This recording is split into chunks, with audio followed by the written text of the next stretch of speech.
we've got something new, and I think Spook might be about to go test it because I actually haven't tested it. So we'll see if it works. I got a good boy with me. He likes to be with me. Oh, Spook can't afford it. Clearly, you need to watch my channel more. That's fine because I can test it because I'm in charge. I have infinite pointies. I have a friend with me. And it's not working, so that's why we have to test things, but I didn't have time to test things, so why are we not working? Just wasted 10,000 points there. You would have done, yeah. I'd have been very upset. You have to watch my channel more, clearly. Why are we not working? How dare you do this to me? Rar.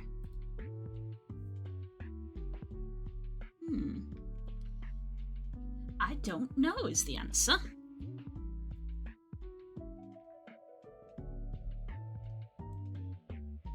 Sofa bed is finished, just the drawers another night. Fair enough.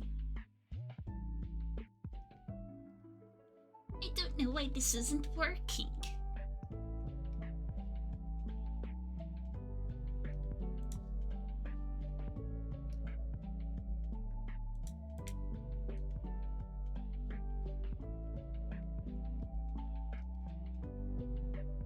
A-R-C-A-N-I-N-E. Yeah, spelt right in both things. Do you need a buddy? I can have a buddy. If you couldn't tell, Kels is too busy. So if you're free to be a buddy, then you can be a buddy. You told me the other day that you were not free. I'm currently bug fixing things. Give you 10. Okay. Okie dokie. Why are we borked? Does it not like the exclamation mark? Bless you! My goodness gracious. Do you not like the exclamation mark?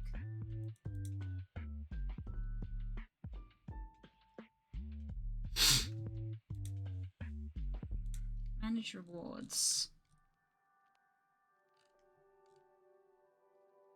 Edit. Let's remove the exclamation mark, see what it does.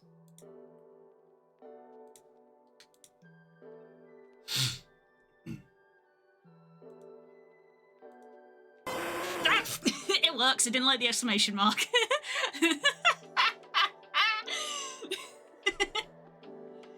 It works. It's a little on the loud side. Made me jump. There we go. It works! Okay, we can minimize that now.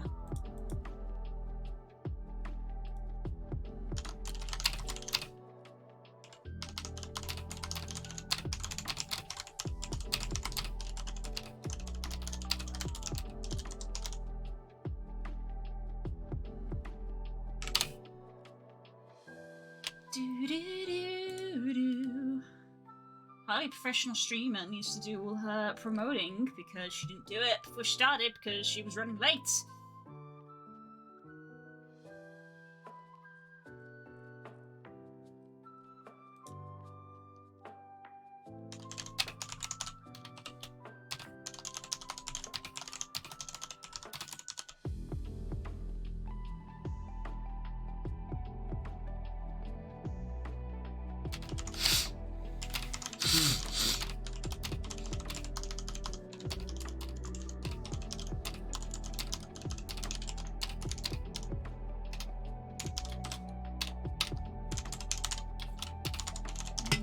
There we go.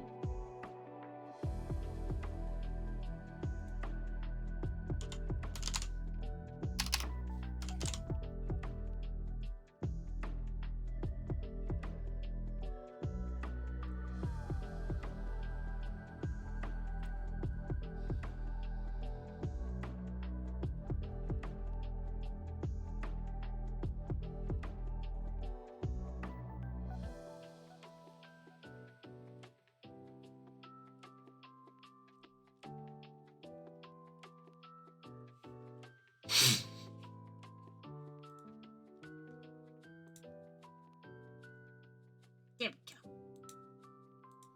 Hell yeah. How is Spook? Did I get that right? You did! You got it right! How are you, hun? Tired, A but little I'm bit alright. tired, but alright. Hey, got it right.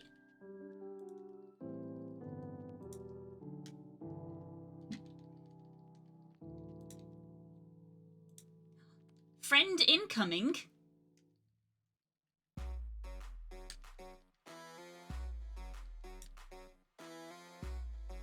Give us a sex stream.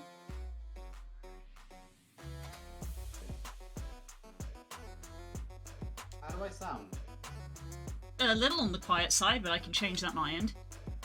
No, but I'll actually just move that a little closer so it helps. Yeah, the sofa bed is done.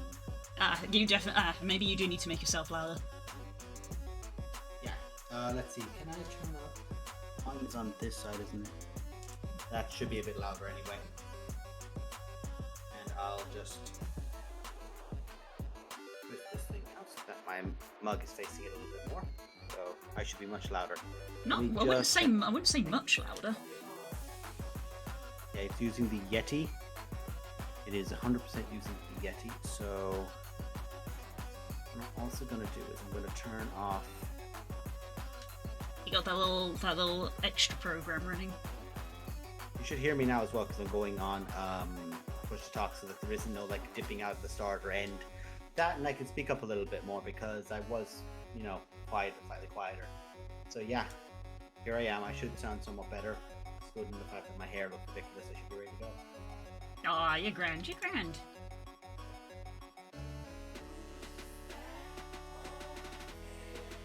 Oh, and now I can't hear you. Sorry. Hey. I did miss Archer being dumped in your head, so I might need to see that again. I got right. Where's my 10 grand? We didn't promise you the 10 grand. Okay, we get one. We get one small, and then after that, you guys had to pay for it.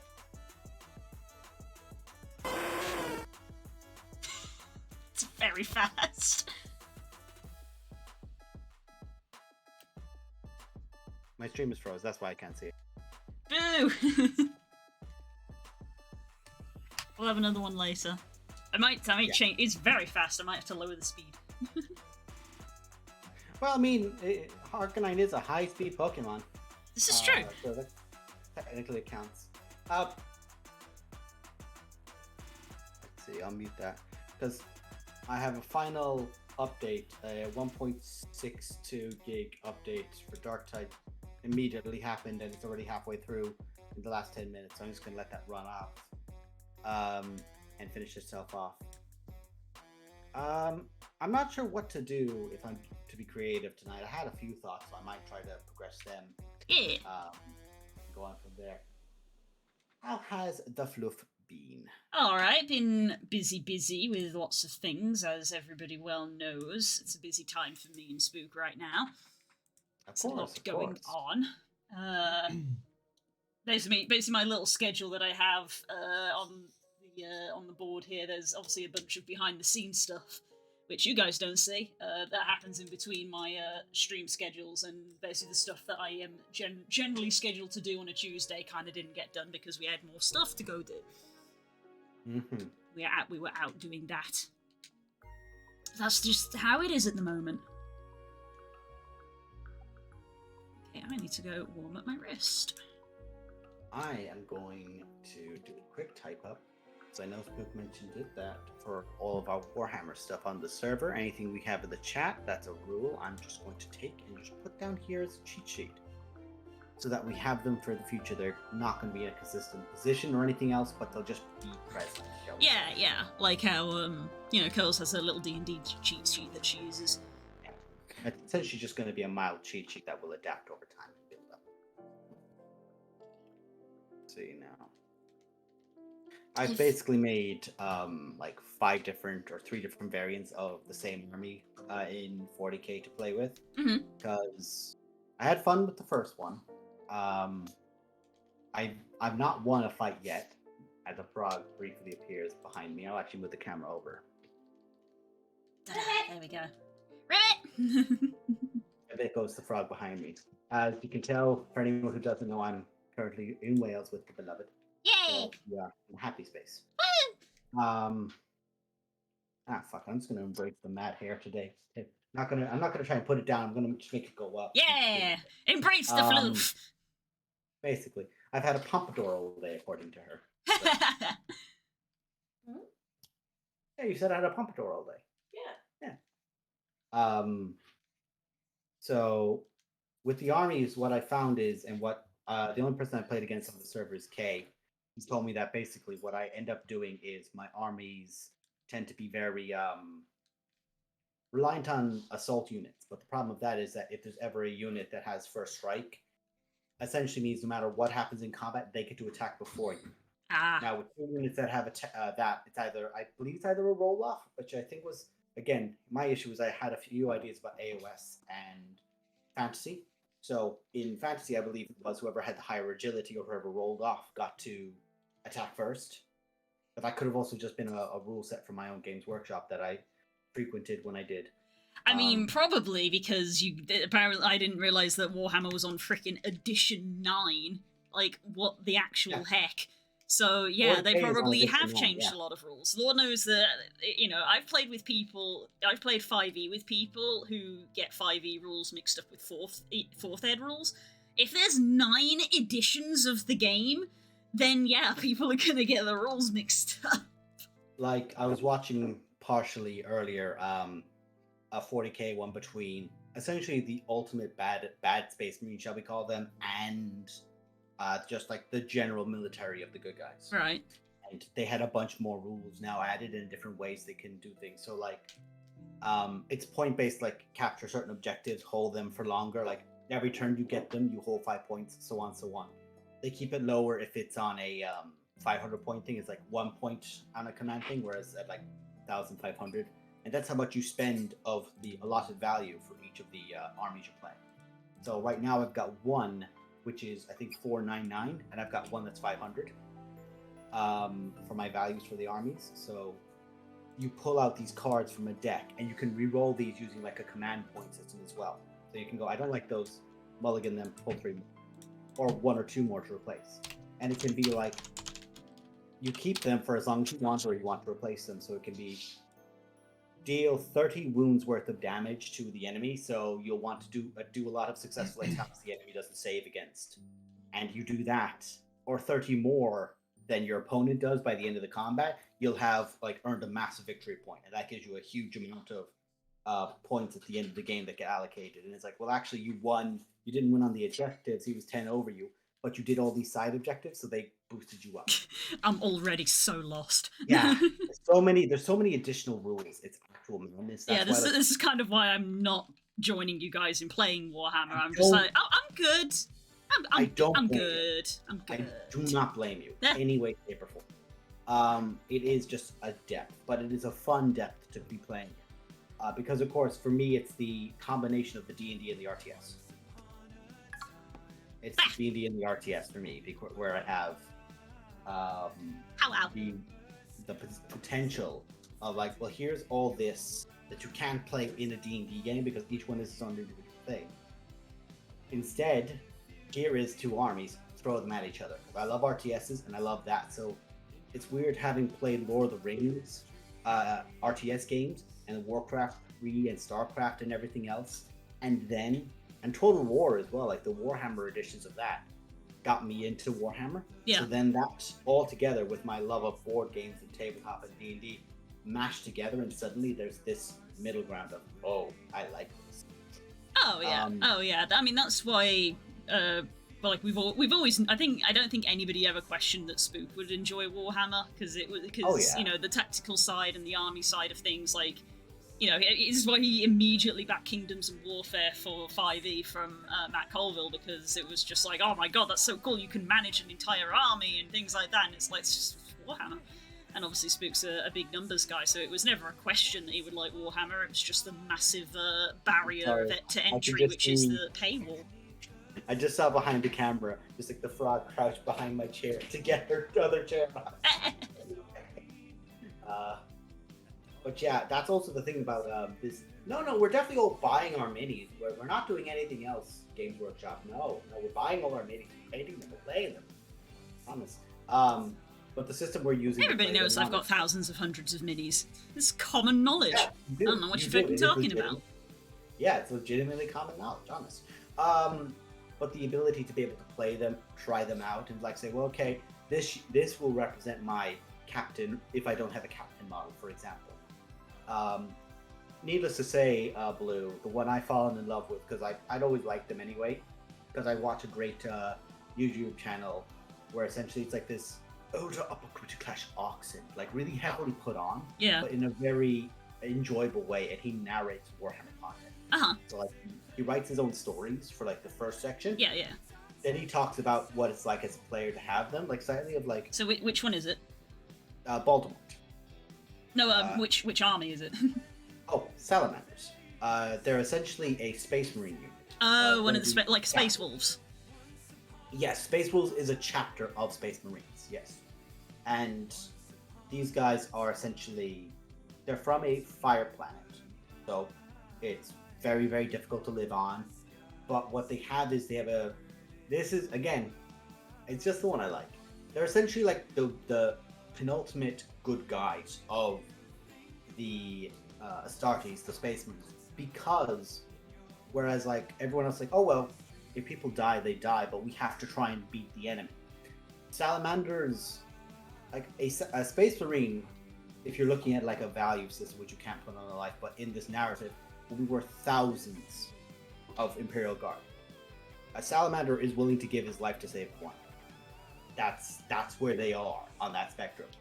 They wield they're in giant green armor. They have a salamander, like a drake design on their side, and most of them wield flame hammers. Interesting. You think, given all of the theming of hot planet, salamanders, drake, you think their color would be red? But I suppose that's reserved for Blood Angels. Yes, Blood Angels and like a few of the successor chapters and a few others like that. They get that. Salamanders get green. I'm not sure why they got green. Probably because there was too much red. Probably. Sometimes it's just something as simple as that. Of just there's too much red, they get the second color. Why is Spyro purple? Because he doesn't blend into the grass. It's that simple. Whereas you can look at it and you can say, oh well, narratively, the ore that they harvest from their own world happens to have a green thing when it is refined and finished, because they spit all their own weapons as well, and they have a great camaraderie. And I enjoy the unit. Now, superficially, what chapter you're from doesn't change much at the grade everyone here is playing at right now. It's when we get into it where it's like, actually, whoever you put in as your, like, let's call him just your leader. Whoever you just designate as your leader for your platoon, patrol, whatever you have, different names for different values. So the more expensive, the more like, that's a Grand General who has like a 5,000 point, where this guy is like the lead captain of patrol at 500. Yeah. You can choose a warlord trait for them. So like you roll a d6 and whatever you get is what your guy would have. But what you can do is, rather than just rolling on a generic one, you can roll on one specific to your guys. So like salamanders can have a thing of like any, like one of the warlord traits, because to explain it, basically there's the, the flamers, like the flamethrowers, essentially. Like these guys. Oh, flamethrowers. I like how you're talking to me and you go, this thing from Warhammer, and I'm sat here like, no, I don't. No. I was gonna call it a flamer because that's what it's like, a hand flamer, or like they have it like bolted onto the side or whatever. You basically roll a d6, and that's how many things get hit with them. Like you just like aim it in. It's just a case of how many do you fucking hit. With this guy, you can designate one unit, and they just like always are going to roll a 6. Like they roll the maximum number of bodies they can hit with this thing as one of their warlord traits. Another one can be, these guys like have a hit point value, and one thing that's very very powerful is regeneration. This guy can get regeneration, or when he's rolling to like resist an effect, if he rolls a 6, no matter what happened, he does not suffer injury. Like a lot of them have like what's called mortal wounds, goes through everything, hurts you no matter what. This, I roll that, doesn't matter how many mortal whatever I kill you buttons you have, my guy's too tough. And at the start of his movement phases every turn, he regenerates one wound, which is massive. When you have like 9 wounds and these guys are really, really tough, and they're very hard to hit, that's disgusting. Yeah, it sounds like it. I built him up to be tough, and then I have two different styles I built him with. One is a dreadnought, which is essentially when a space marine is nearly killed but not quite, and still wants to serve, like, you know, essentially will be the equivalent of being crippled, but beyond any of the regenerative abilities or anything like that. He's just like, that man is like three limbs missing and most of his vital organs. Put him in this machine, and he essentially gets put into a slumber until he's woken up by his chapter to aid them, and now he's in a super mech suit. Basically, he controls a mech suit. Right. He can have like super mega heavy guns. He can have like a claw weapon. Of course, the Salamander's one has a flamethrower, which is the heavy flamer. Okay, so lore question, which I don't know if you can answer. If he's in this super heavy mech thing, why are they all not in them? Because they're incredibly expensive to make. Okay. Another question: why would you put him to sleep? Why would you not just have him in it all the time if you already? It takes a lot of effort. Basically, while he's in this thing, he can't help but have memories of the last incident he had, which is where he was dying. Having someone in an active dreadnought constantly would basically be like, you're one step away from triggering him, and he thinks he's in that fight of his last life. Now, you have him in a heavy mech. What would be the problem of having a soldier trigger PTSD of his last moments of fighting in a heavy mech? I see. Okay. Which is why it's great to have him in a fight. Which is why Space Wolves have lightning claws for their dreadnoughts most of the time. Because if he goes feral, fantastic. He is going to be already in between them. A Talos situation. Yeah, it doesn't matter if she loses control. She's in there. That's their problem. Yeah, I was merely curious. Yeah. I struggled because I was like trying to figure out how they can work super well. We didn't know that there was a method of a really bad weapon attack for when you're in melee without a melee weapon, and that kind of thing. Because I didn't register by swapping out one of my things to having two autocannons, like two very big heavy blasters, that he didn't have a melee weapon with him. So now that army's been changed, so he has one heavy weapon, then he's got a melee weapon and a flamer. So now he can essentially, from the maps we're using, he can pretty much, it's like most of them are 60 inches. He can hit anything within 48. So, like, you know, a good 4/5 of the map he can hit. Okay. How does the game balance that? Because from an outside perspective, I mean, I don't know anything about numbers, but just being someone sitting there and saying it's got 5 million damage and a range of 5 billion, 2 million armor, it's like, cool, how the heck do you kill it then? Because that sounds unfair as heck. It doesn't have. So here's the thing. This unit is incredibly expensive, so you can't field many of them. And because most of the normal Warhammer is based on command points, and like I've taken, for example, the Tyranids, they're the swarm, like they're one of the swarm army.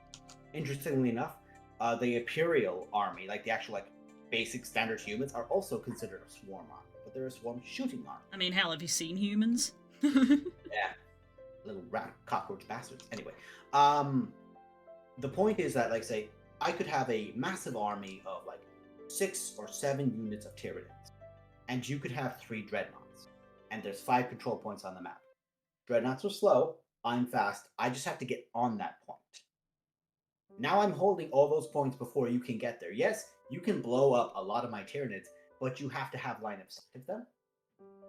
You can't move a certain distance and use some of your weapons, so you can only move certain amounts. So a Space Marine with a heavy gun, he can't move and shoot. Whereas a Dreadnought can because he's big and bulky, but he's so expensive. I mean, I know that there's like a cost thing, but my brain still says that that's irrelevant. It doesn't matter if you've only got one unit. If that unit can't be killed, you'll win. So how do you take them down? How do you balance something that strong? 2 ways. Either you kill everything else around it. It's like the Grunt or the Grog situation of, well, can you kill the Barbarian? No. Can you kill everything else he has? Yes. Okay. And that guy cannot answer everything with it. Save, thank you. I had that situation when I was playing Kay in my first game. Because Kay, essentially his captain had a jump pack. So he was able to come in later in the fight wherever he wanted to, so long as it wasn't within a certain distance of things. I had left a space behind me that he was able to come in, and he jumped my captain. Now, my captain is very tough, so he's holding out for quite a while. But even then, I was just rolling bad, because you have to roll to hit, and then you have to roll to wound. And rolling to wound is based on how tough the opponent is. How rolling to hit is like literally pulling out a gun, bang, it is going to hit you in the chest. However, how tough you are is how much that is going to ricochet around. So they had a Space Marine captain in super heavy plate. He was having the bullets bounce off of him. Like, he just could not be wounded. He was very, very, very, very durable, which was perfect. It's exactly what he needed to be. I should not have had my Dreadnought shooting him. I should have had my Dreadnought blowing up everything else. But I was focusing the heaviest target with my heaviest gun. Didn't work. So the Dreadnought was the last thing left. Now, the other side of it is, sure, a Dreadnought can blow up half of a Tyranid unit, but a Tyranid unit is pittance in value compared to the Dreadnought. And if the Dreadnought is focusing them and not like the most expensive Broodlord unit, like there's always this drawback of, like say with Tyranids, they have very little range, but God help you if their characters get in melee. They blend you. They are devastating in melee. Right, so that's the drawback of once they get there, you're fucked. Yeah, okay. Because that sounds like Spook was telling me, because Spook's told me how he basically said, I've tried orcs and I don't like them, and I was like, oh, why? And he was like, because they are pretty much melee only, but their movement isn't as great as you think they should be for a melee thing, was how he was explaining it to me. He was like, they're melee, but I can't get them into melee. And I was like, fair enough. Unfortunately for him, he was going up against the Tau. Now, the Tau are like, we say the fuck back and we nail you with everything. We've got energy barriers, and all these like super powerful constructs that aren't great in melee. Like, one or two are great in melee. Like Space Marines, for example, are like, they're like Mario and Smash in that way of they are very good at everything, but there are people who are much better at them in certain criteria. Like, so are you saying that if you were to play Warhammer, there are certain armies that are just innately better against other armies, and there's kind of not a lot you can do about that? Unfortunately not, but you can bring, like, say, for example, a Tyranid build can come in and say, oh, I know I'm going up against a Space Marine player today. I brought my Tyranid army, which is really good against Space Marines. Because, like anything else, like, for example, I mentioned the Flamers. Flamers are useless against, like, heavily armored characters. Because they just bounce, essentially. Because it's always going to hit, but it rolls against the toughness of the opponent. And tough opponents shrug it off like it's nothing. Like, the way the values work, it shrugs it off like it's nothing. So there's that drawback. They're not good against it. But against Worms with low toughness, perfect. But there's your drawback. Flamers are great against that, but you can't answer for the Broodlord of the Tyranids. It's going to run it, and because like that with Kay, I had a game against Kay where he played Tyranids and I played this Dreadnought army. I had brought the 2 autocannon. So my guy was destructive. Anything he aimed at was going to get mulched, provided I could hit. So even his character, when I finally did get a turn where I could shoot his character, I only did like 2 wounds to him, and his Tyranid Broodlord was able to regenerate. So he regenerates at the start of a turn, he heals himself. So he was able to resist the damage I dealt with. In a sense, my turn was basically wasted shooting. But I hadn't brought melee weapons. I hadn't realized that by giving myself 2 autocannons, I was taking away my melee weapon. So all he did was throw 1 unit of worthless little Tyranids at my guy, and he could do nothing. He basically can't shoot when these things are in melee with him. So he has to either, now I know, he can do terrible melee attacks to drive them off, or he has to run away and let them attack of opportunity him, basically. So there's your drawback. Okay. Whereas it's more expensive to bring the melee weapons and everything else. So if his Broodlord charged mine and threw everything in, it's great, he did a lot of damage to my Dreadnought. Now my Dreadnought gets to attack back. God help you if he hits, because it has great armor piercing and it's nasty. But Dreadnoughts also have a drawback. So you can't just clump everyone around it to keep it safe or protect them with it. If it dies, you roll a d6. If you roll a 6, it detonates. And everything within 3 inches of it, which is actually quite large in the like model space because it's 3 inches outside of the model space, and it's a big model. So Oh, there's a damn, wide yeah, area. yeah. I know from There's D&D, wide area. 3 inches is 3 squares, so that's pretty big. Yeah, it's basically that, and it's like all these units. There's no save. Take a mortal wound immediately. So if you have like a unit of Space Marines next to them, Space Marines are tough. They have 2 wounds usually per model. If you've had a unit that's been peppered, that unit could get wiped immediately by being next to the Dreadnought. So there's another drawback. Okay. So like my captain, the whole point is that he's meant to be very tough. Kay just rolled well, had mortal wounds, all these things, and just rushed in. I hadn't thought he was going to be able to get to him in a turn, but he did. Got to my guy, got him down, killed him, and suddenly I was down a leader. Ooh. Down my hardest melee hitter, and I was in serious trouble, like major league trouble then for the rest of it. I was basically on the back foot for all of it. But that's also fine. That's also okay, you know, that's a drawback of the Space Marines, that all of their characters are incredibly powerful. One of them goes down, you start to struggle. Because Space Marines have great value per model, but they have such a small model count, every model lost is bad. So there's your like your pull and give, like of Tyranids, they can throw like 4 units ahead. And if those units get mulched, sure, they're 4 units that are now gone, they're not getting back. But on higher, like usually it's like 1,500 points. That's 3 times as much as we currently have. Even like 1 unit Spook had of those orcs had more models in it. So the unit overall had more wounds than my entire army. Well, not more wounds than my entire army, but had more models than my entire army. So if they basically charge in on all sides, like getting in melee and doing a lot of attacking is disgusting. With because I realized it with the Marines of like, oh, so I'm charging. So Space Marines, when they charge, get an extra attack. When they're being charged, they get an extra attack. When they do a heroic intervention, which is basically like a jumping in the way of a bullet from someone else, which my Salamanders can do. You can choose units that, let's say I have a very expensive unit, or like 1 unit that's tattered, and then 1 unit that isn't. And of course, they're not going to waste their bullets on the tattered unit. They'll finish that off in melee. If my tattered unit is close enough to the unit about to be shot, they can jump in the way, and all the successful wound checks go first through that unit that's been tattered, because that's one of the Salamander's heroic traits, shall we say, that they can take those shots for someone else. But you have to build and choose, like, this unit can do this, kind of thing.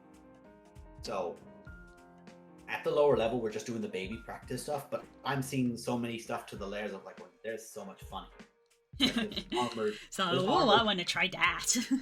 Yeah, but I want to stay with the same army, and every time we like, okay, we're going to go up to 1,000, I can then look at what 1,000 point value army is going to look like, which will be fun.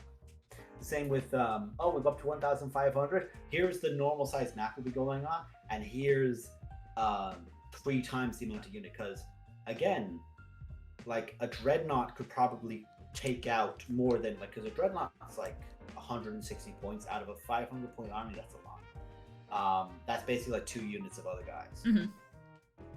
But if you have like a 1,500 army, you have 1 Dreadnought. That 1 Dreadnought can get a lot of value very quickly because you shoot both your guns. So if things are coming close to you at a certain range, you can just go, okay, we're going to start with the Flamer. I'm just going to roll to see how many of them I hit, because I just chose this guy to have a Flamer. He could have a different gun, which can be like really, really good at penetrating armor. So like there's a factor in when you're rolling. So there's the roll to hit, roll to wound, and those things are based on like toughness and everything else. But when the opponent is rolling to like not get hit by the effect, which is the 3rd set of rolls, like if you have a certain type of unit, they can say this attack has -4 to your set roll on not getting hit by this, which is just 1d6. So suddenly, like, yeah, you've got some units that have like toughness 8. That's the kind of thing that punches through it. It's the heavy gun that punches through it. So you can see where the builds go from there. Like, well, you can choose the things that can tear off, like just melt hordes, punch a hole through the hardest hitting thing on the other side, or do a mix of both. Of course, you're never going to be great at everything if you have a wide variety arm. So like, I had issue because I had bolter pistols and chainsword, but Kay brought a character that had first strike. on the Tyranids. So anytime I charged him, any of these guys who charged him, they were always going to get hit by him first.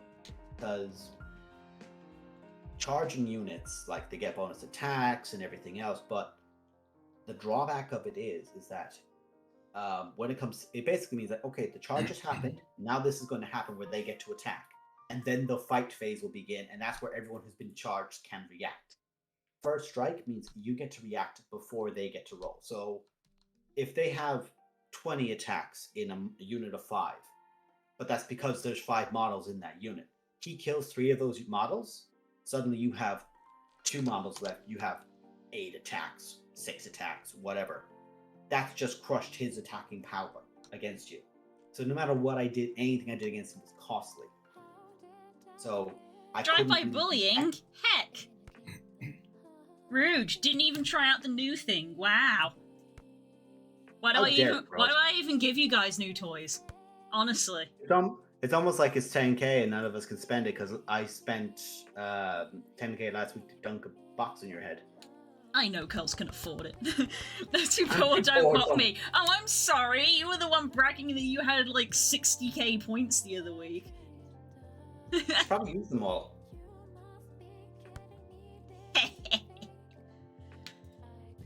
Fine, I will do it for you.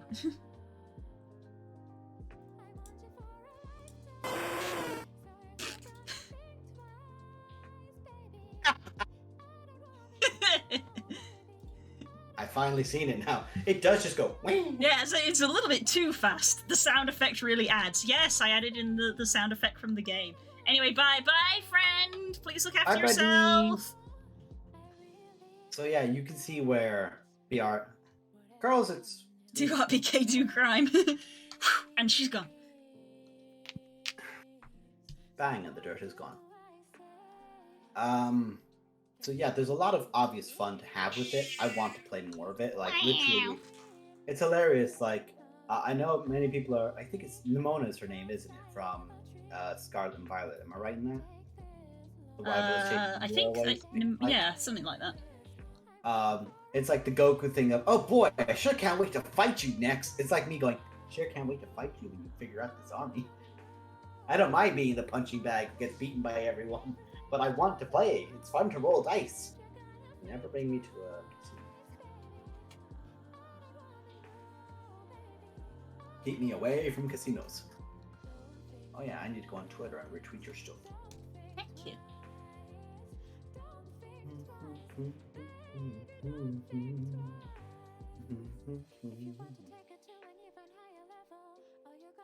Aw, that gif is adorable.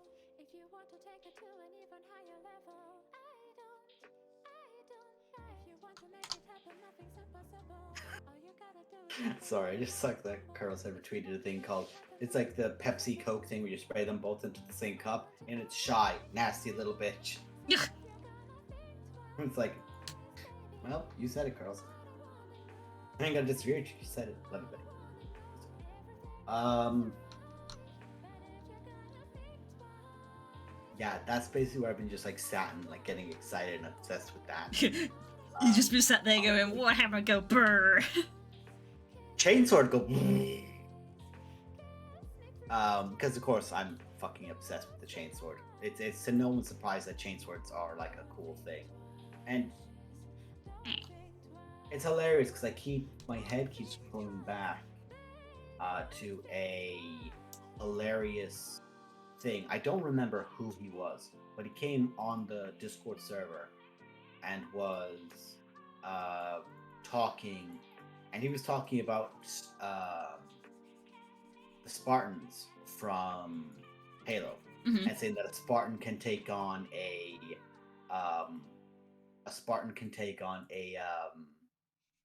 Space Marine easily. Like, Master Chief could beat any of them up. And Spook was in the channel. I remember it so vividly because Simon and Spook, the guy who loves Space Marines and the guy who loves Spartans, and they both just went, stop. Stop it. Do not put these two against each other. It's like the Viper versus the Mountain from Game of Thrones. It is like the equivalent of, this is a fast guy who runs around constantly and moves like this. And like that's one of his things, that he's really, really good in combat. He's a great fighter, but he doesn't get hit a lot. Like Master Chief Sure can be knocked around a bit, but he dodges a bunch. Versus the guys who can move that fast, but have about 500 pounds more on him in regards to armor. Look, it's look, Warhammer, Halo, Gears of War. They're all just big space bastards with big bastard swords. They all look the same. They all look somewhat the same, and it's hard not to look at anything that has ever been designed and not look at it and go, okay, did you steal it from Star Wars? Did you steal it from Warhammer? Yeah, who stole from who? And we're joking, by the way, because we've talked about this before on the stream, how it's like there are no original ideas. There are no original ideas. Everybody gets inspired by the same stuff. Yeah. And the hilarious thing about it is that I've been reading... I've read some of like the books of the... and when I have read the broad strokes of the lore, the Horus Heresy, which is like essentially half the Space Marines just decided, I'm evil now. That's my synopsis. It's basically just a family drama. Yeah, Nemo came in a channel one of the days and he was like, I've decided to start reading the Horus Heresy, and I went, good luck. You do realize that's Nemo. Like, of all of us, Nemo can.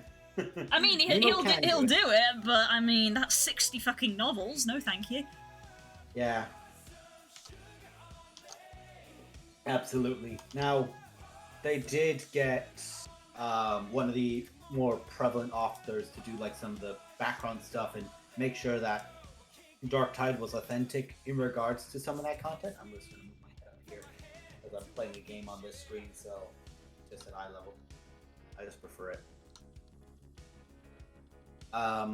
It's really fascinating looking at it where, oh, the maintenance is underway, so the servers are down. Okay. So of course, it's Tuesday, which is maintenance day for like the entire world. Yeah, and tomorrow the game's coming out. I believe it's tomorrow. If it's not tomorrow, oh yeah, well that's very understandable if maintenance is happening then. They're very aware of how much people were dropping out of the game, like constantly doing it. So what they've done is everyone who's played in the beta, who's given feedback, anything like that, we appreciate you all. You all get a hat, and it's a hat with the beta, like the B for beta. Kind of symbol on it, like it's a very unique one, like how the A for alpha is different. Yeah. It's that, but it's on the helmet of everyone. It's like everyone gets a hat. It just sounded so silly the way you said it, of just, congratulations, you get a hat. Thank you for your patience, have a hat. It was great though, it really was. They've honestly, they've looked at it and they're like, yeah, we're aware people struggled and we're so sorry. But also like it was the beta lab. So. Beta is beta. If you sign up to a beta and expect a working game, then go somewhere else. Yeah. It should not exist. So what I'm going to do is I'm just going to copy this. Anyone with link can edit. Copy link. And share this into the Warhammer chat.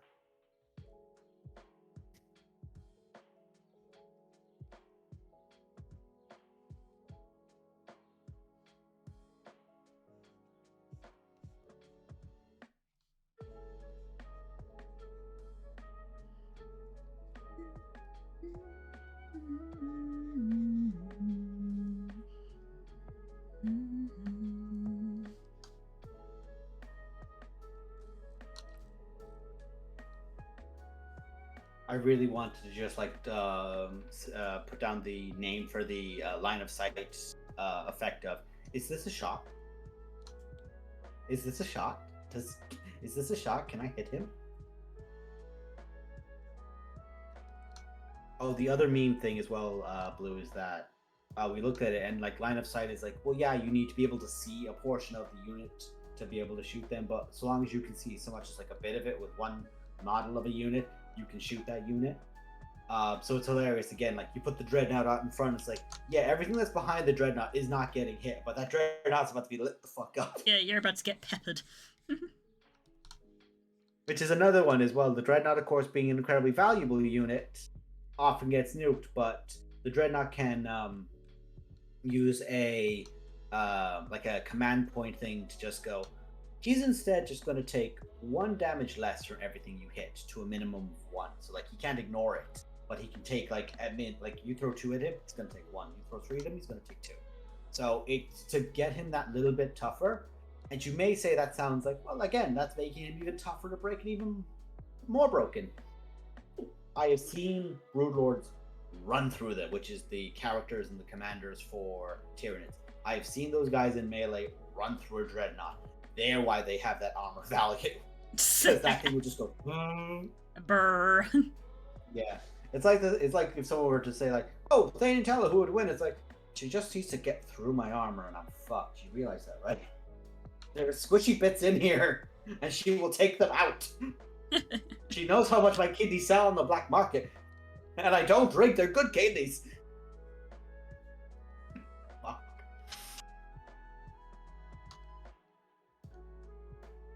Yeah, I've thrown that in, and it's got the comments as well, so like anyone can edit it. So that's them sorted. And I am going to. I don't even know what I'm going to play. Just booted up Warhammer. I don't even know what to play. I'd be very tempted to play Pokemon on stream, but kind of need the audio for that, and also torment you. I want to play Pokemon so bad. Yeah. Honestly, you're better off not streaming it. In my sincerest opinion. I don't stream Pokemon for that reason. No, I know, but like I think that like I know it's been commented before. I think it was a good idea to not. Yeah. Spook said it a couple of times of like, are you going to stream new Pokemon? And I was like, well, for a start, I have no way of doing that, and second, and most importantly, it's important for me to have things for me. Hmm. Oh yeah, I need to check if the workshop, the stuff I've subscribed to has been updated yet.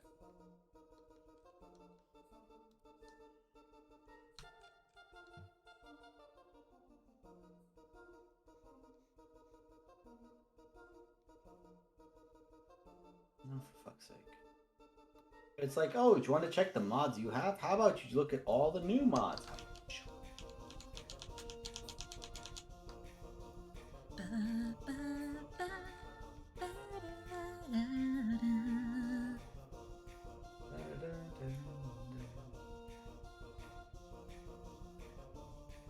Completing the decks is doing my head in. I know, right? I tweeted about this on Twitter. Like, I haven't finished the Legends Arceus decks, and that dex is approximately 200 Pokemon.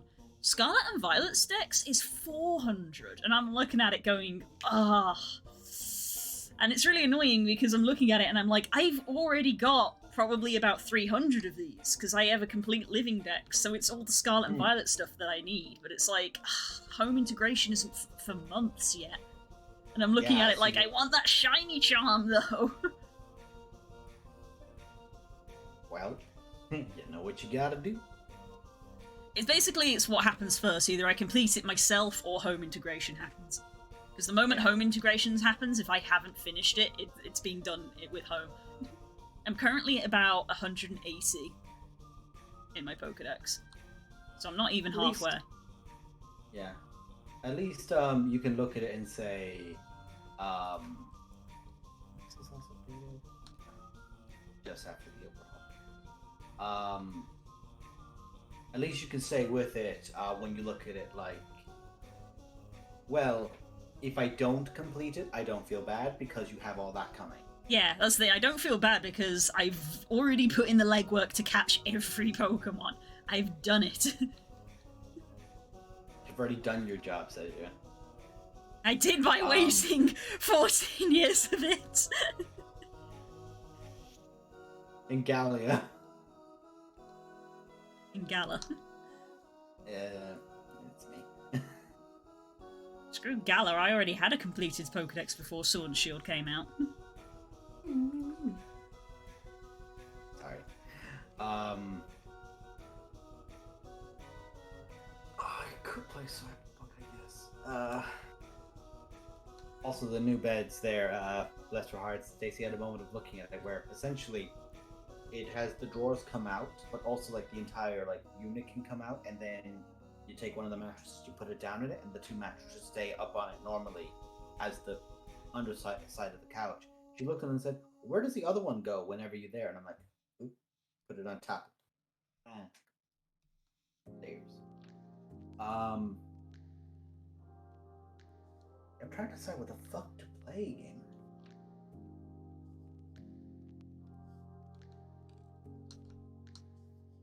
Jesus Christ! Now everyone got 50 ducks. I'm just like tabbing over to Duck Game and seeing that both those motherfuckers have more and more things in it. Everyone has killed 1,000 ducks. That makes sense. It's a duck We game, all know how it be when the hyperfixation kicks in. Yeah. I mean, that's why I just want to do nothing but play Pokemon, and it's like, yeah, I may not have finished the story, but I've already found 2 legendaries. Yeah.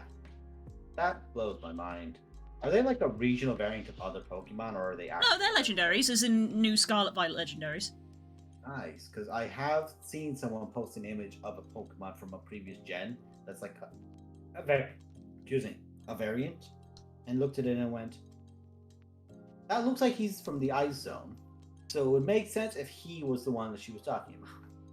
Well, they had variant legendaries in Sword and Shield, and it's one of those things where obviously people who are hacking... Oh no, he wasn't a legendary, he was a he was like a pseudo legendary from a previous gen.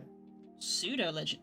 You know what I mean? Like how Dragonite is. Oh, Dragonite. Yeah, I was about to say yeah, pseudo legendaries, Dragonite, Tyranitar. Yeah, I know what those are. Yeah. No, that won't. I mean, because again, they're pseudo legendaries, so that'll just be a wild Pokemon. I think I probably know which Pokemon you're referring to, and I know where you can find it. Yeah, there's another one as well that I've seen. There's like one that is probably the obvious answer, but the other one I've seen, I'm like, huh, that actually just looks badass. If assuming that I know what you're talking about, then it's you need to get to a certain point in the story to find those. They are actually they are somewhat story locked to a point. That makes sense. That makes sense. That is honestly. And here I am trying to keep the channel free of spoilers, and you're just finding them all on your own. Honestly, looking at the game again, because there's been another week of it, I've not had any more bugs. Thankfully, I've not had the issue of crashing or anything else that Curls or yourself have had. I know you might not have had it, but I know Curls. I've never had a crashing bug, but that's because kind of again, it was one of those things where I even explained it to Curls afterwards, because everybody was like leaving information, which is basically, it's pretty common knowledge now that there's a memory leak. And obviously, memory leaks get worse over time. And the thing is that the thing is that Curls obviously had legitimately played the game for about 7 hours straight, whereas a couple of us had like played the game and then like saved and left to go make food or left to go do stuff. So we'd taken small breaks in between. So that was why Curls is the only one who has had a crash, and she has not had a crash since. So it's one of those things where if you notice the game is getting clunky and getting bad, save it, close it, and just let it start again. Got it.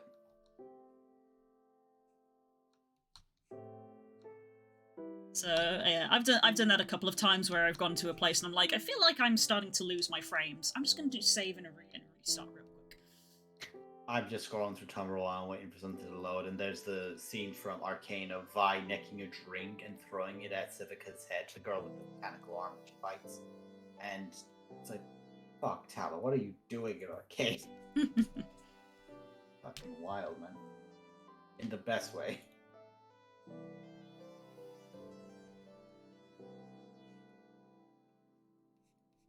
Oh, poop. Even the bloody mod I had on didn't set it up correctly.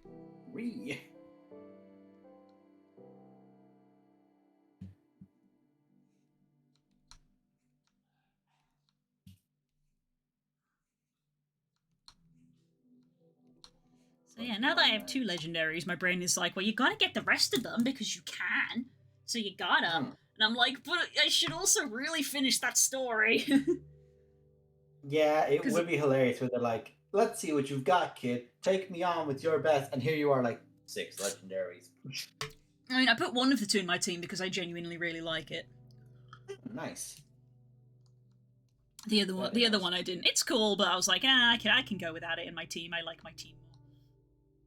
Yeah, weird thing to segue to, but I keep forgetting the fact that to get eggs, you need to have, like, picnics. And I'm like, honey. There is no daycare. I want to play this army, kind of. Yeah, I've beat all the gyms and I've beat all the titans. I've got one Star Street boss left to do, but I haven't like done the next story bit because once you beat the gyms, obviously it says go do the Elite Four, and once you do all the titans, it says go to this place and do this thing, and I've done neither of those. And in order to quote unquote beat the game, you have to do all of them. So.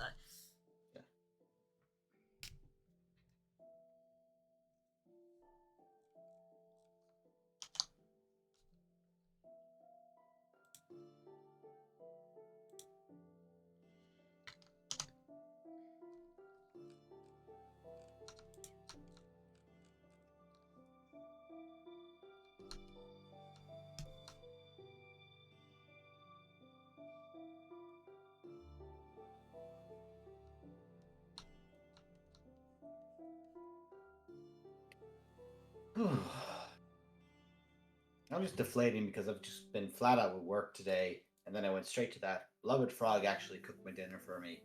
Did a really good job. And then I just went straight into doing that because it took, I want to say it took 6 hours last night. Because like I finished at about 11, and I just had like one of the frames set up. Because I also, unfortunately, IKEA did not have the best task managing for it, where they have, you need several pieces from each box to close out some of the units of it. And I'm like, great, so I have to open everything, so I need the space to open everything. And I kept them somewhat in the boxes so that then at least, you know, yeah, I'm not, that's like, how we taking do them it. and moving them. But like, we absolutely didn't have enough space for it because we also got a desk. So the desk's boxes are in the corner until we table. We're getting a new table because our old one is, bless it, it's at its end of run period, shall we say? Fair. Yeah.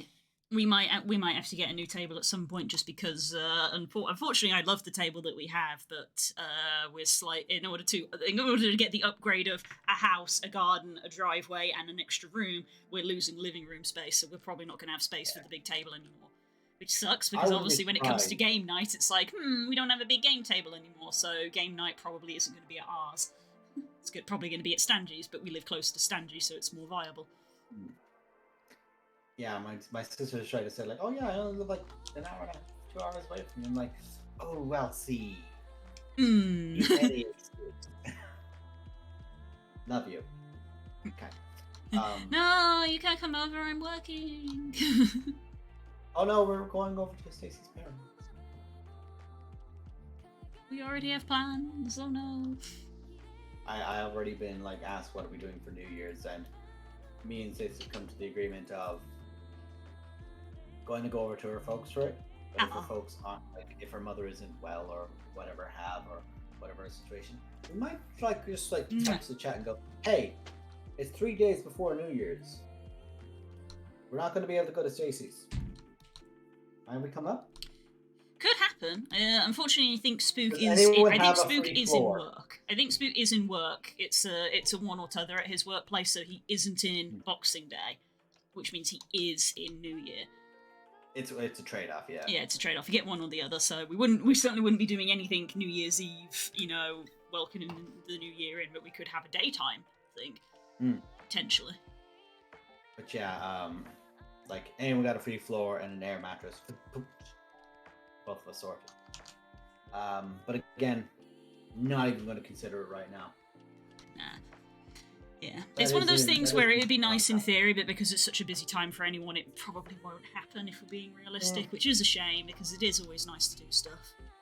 We'll need to do something for the gem and market. Though. Yeah, like I wanted to do stuff with Curls before the end of the year, but Curls herself is like, it's just too busy, it's not going to happen now. So I won't see her until next year, which makes me the sad. You have the sad. Yeah.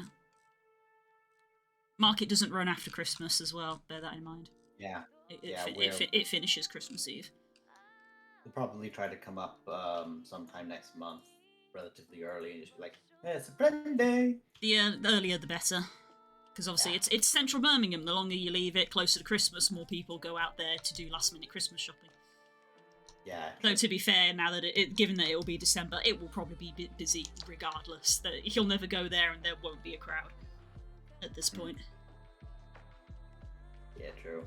Oh, did I mention as well? I got stopped at customs again. Partially because the thing was kind of way down, but also I imagine they literally just got 4 cars in, and it was just like so why are you going over for like a month? And it's like, I can't tell this guy the shit that's going on in my house. So I'm just gonna have to say, here's all the personal reasons. Just move on. At that point, you just gotta be like, going over for the holidays. See, I'm going with family for the holidays. For a month. It's like, Yeah, what are some you doing people for do. work? You don't have Yeah, to. You don't. okay. You have to remember. This is the thing that I always have to remember when things like this happen. Is even if they're asking you official questions, they don't need to know your business. When it's customs at the thing, they kind of do.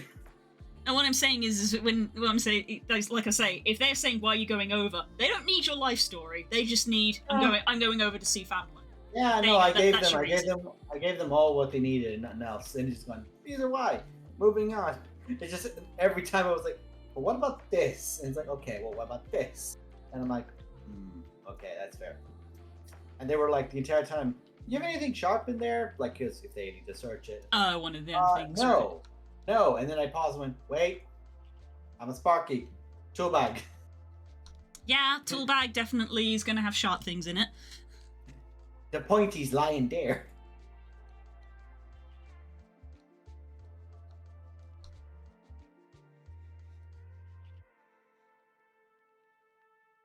It's 13 hours to get here on Saturday. Oof. I'm so tired.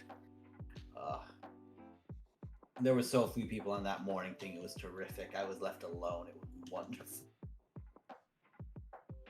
My favorite part was when everyone else fucked up. Basically.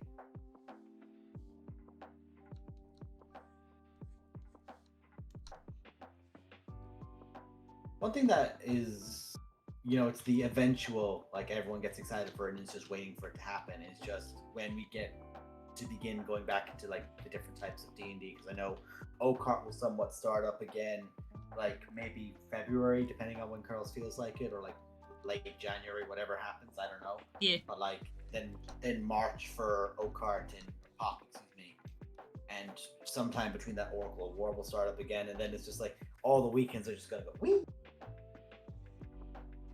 In the best way, they're all just gonna go that way. Just shoot and be gone.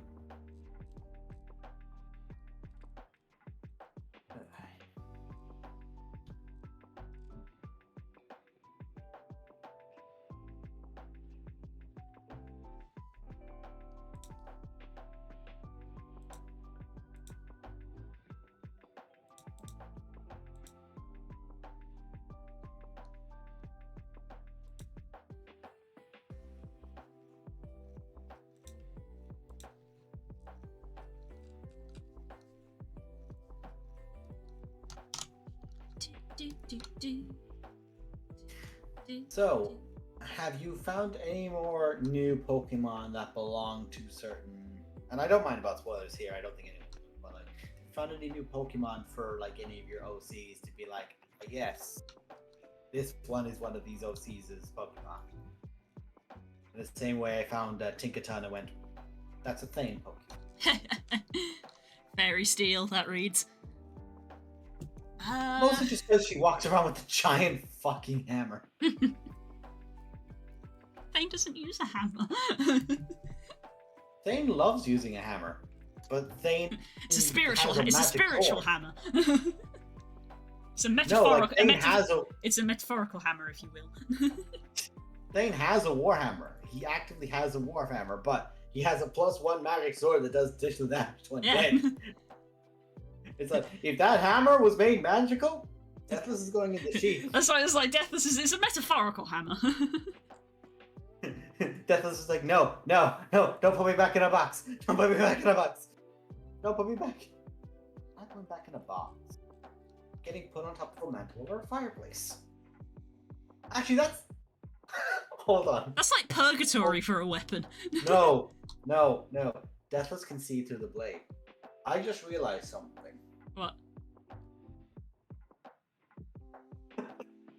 Okay. Scenario. Someone is setting up the party or setting up Thane and Under the Thumb for something or other, doing whatever, and we can't get proof. We can't get verbal confirmation. Deathless sees out of the blade and hears out of the blade. That's why when the rust was removed, Deathless could actually see.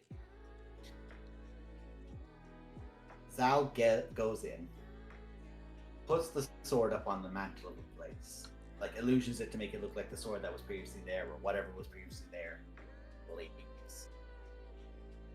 All you need to do then is just have someone talk to the sword afterwards, and the sword was like, "Oh yeah, no, this definitely happened." Yeah, it's gonna be one of those things where it's like, raise his hand. DM, is testimony from magical weapons considered legitimate testimony?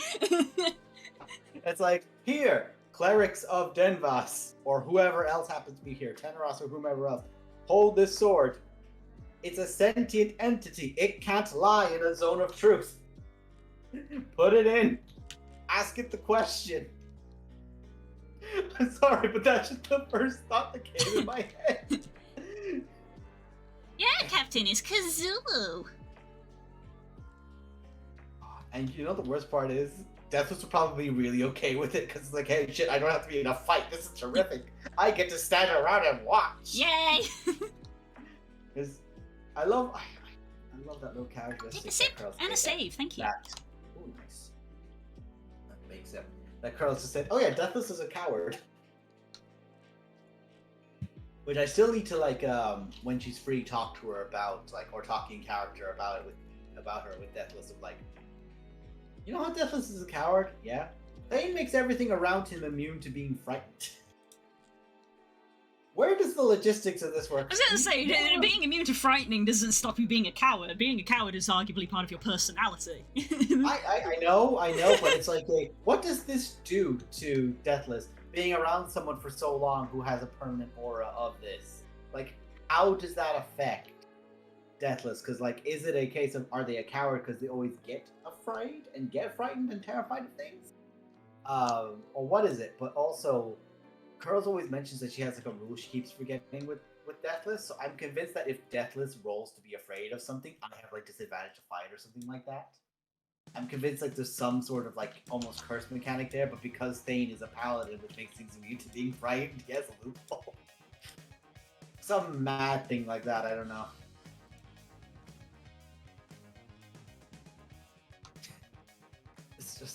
It's also the thing of, it was Zal that picked it up first, then Tala picked it up, and then Thane picked it up and went, "Oh, it talks." Both of them looked at it and went, "Not dealing with that." Nope.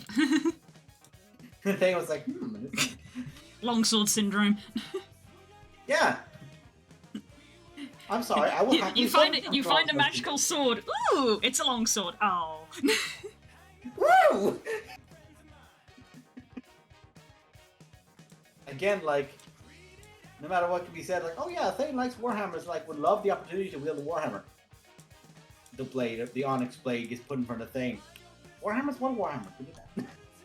Give me this god weapon. None of these other swords matter now.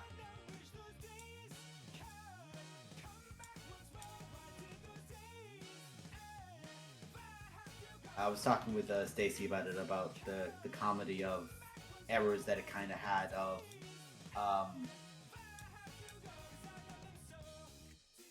there's Teneros watching over this vantage point, being like, if Zentralus breaks free, I will have to do what needs to be done, maybe even give my life to kill it in this dark and final moment.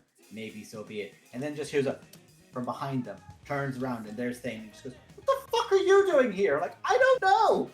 I don't know what's floating in the air. What's going on? I was talking with Stacy there. It is. Also, I did say to Stacy that she could have fun with the thought with talking with Curls in the future about what Hurry did for the week. Because there was a week where we were gone. What was Hurry doing in that time, you know? The fun little thoughts. His best. Yeah, which is more than enough, listen. Because the worst part is, It was from a meme because I was making the joke. That boy was stuck in time. That that joke where like they pause and they say, "That boy was stuck in time." Pointing at the watch. I've seen it a few things and it's been stuck in my head. So all I'm just thinking of, I just did that and paused. And, wait a second. Hurry has more stuff he can do. Woo! It's like, what does Hurry do in that those days to get his extra level up or what have you? And there's something like I'm excited. I help it.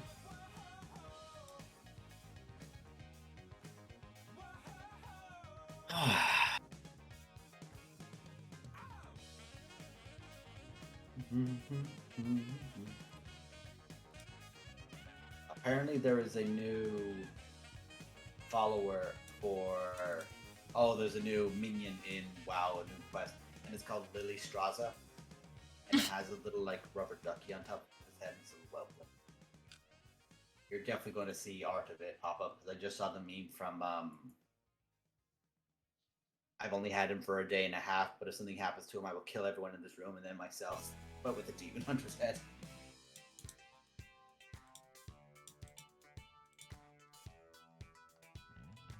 That is Captain talking. Guess what? Oh no, is it time for something to be thrown at me?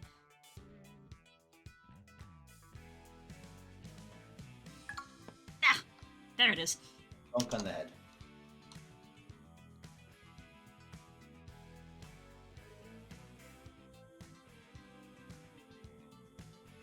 And you're License cute! slander. Heck! License slander. Heck! Emotional damage! Emotional support.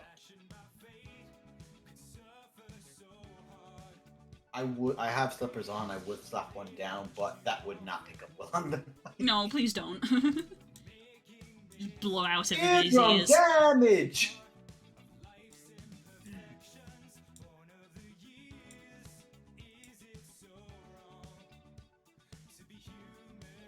That's gonna be so fucking funny to resume all carpet. It's a fucking heist. Oh Christ.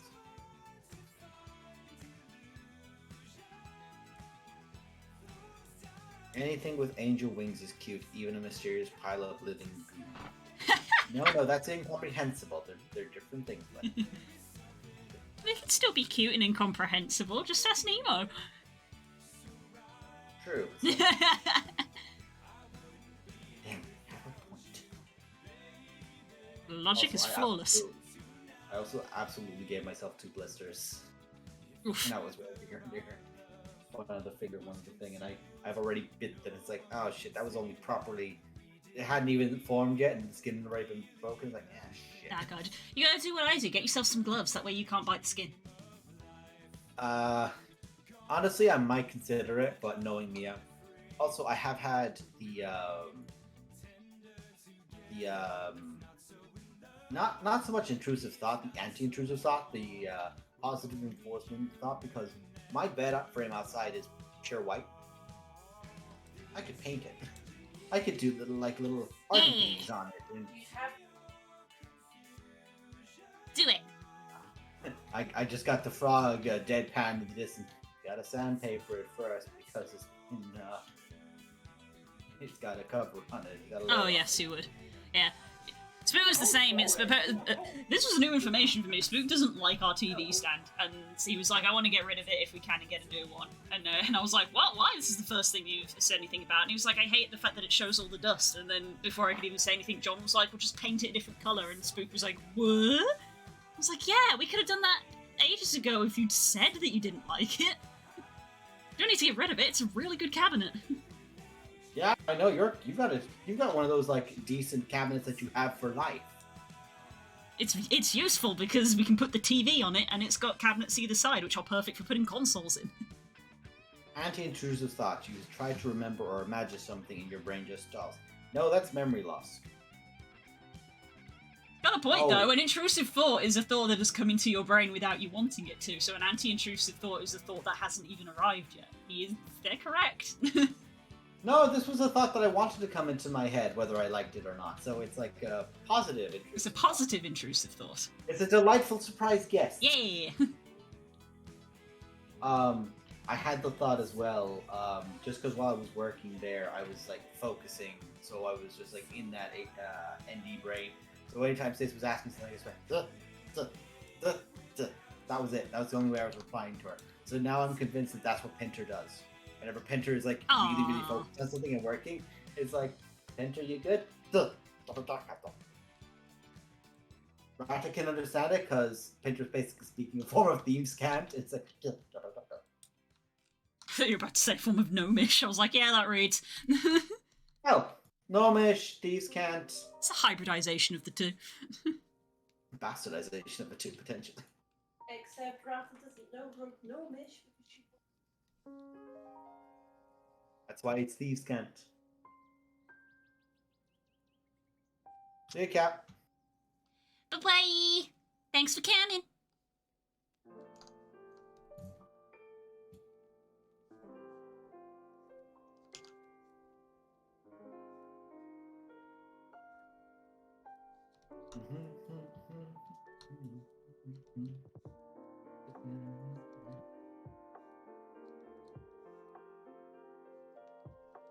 Up, gonna get something bonked on your head. Oh no.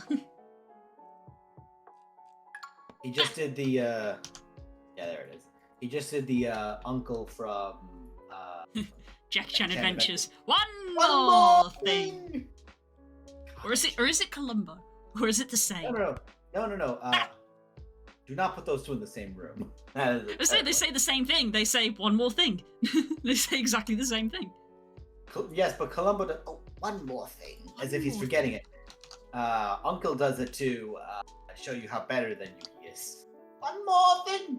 I know more than you.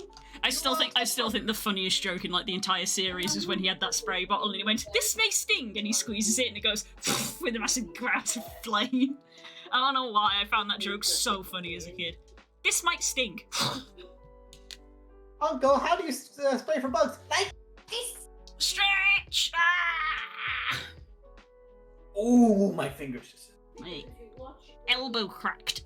Tasty, I'm not sure.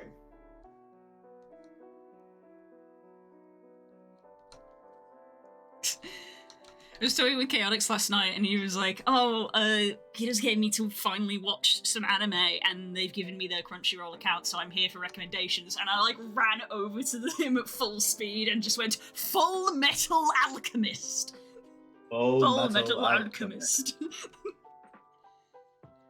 And then, like, when we finished talking for the evening, he was like, "Okay, I'm gonna go and I'm gonna probably watch some anime while I chill out for bed." And I was like, "Don't watch Full Metal Alchemist when you're sleepy. It deserves your full attention." Also, don't. It will give you nightmares. The content of that show. Yeah. That's the thing, another one of my friends was like, Full Metal Alchemist is really good apart from that one scene with the chimeras. And I was like, you make that sound like the scene was bad. It wasn't a bad scene in that it was badly done. It was a bad scene in that it gave me the bad feelings. Yes. It was not a bad scene in that it was. Yeah, using the poorly term designed. bad makes it be like, oh, don't watch it, it's a bad anime. And it's like, no, that's not what he's saying. No, it really isn't. It's like this is the bad place, not the bad scene.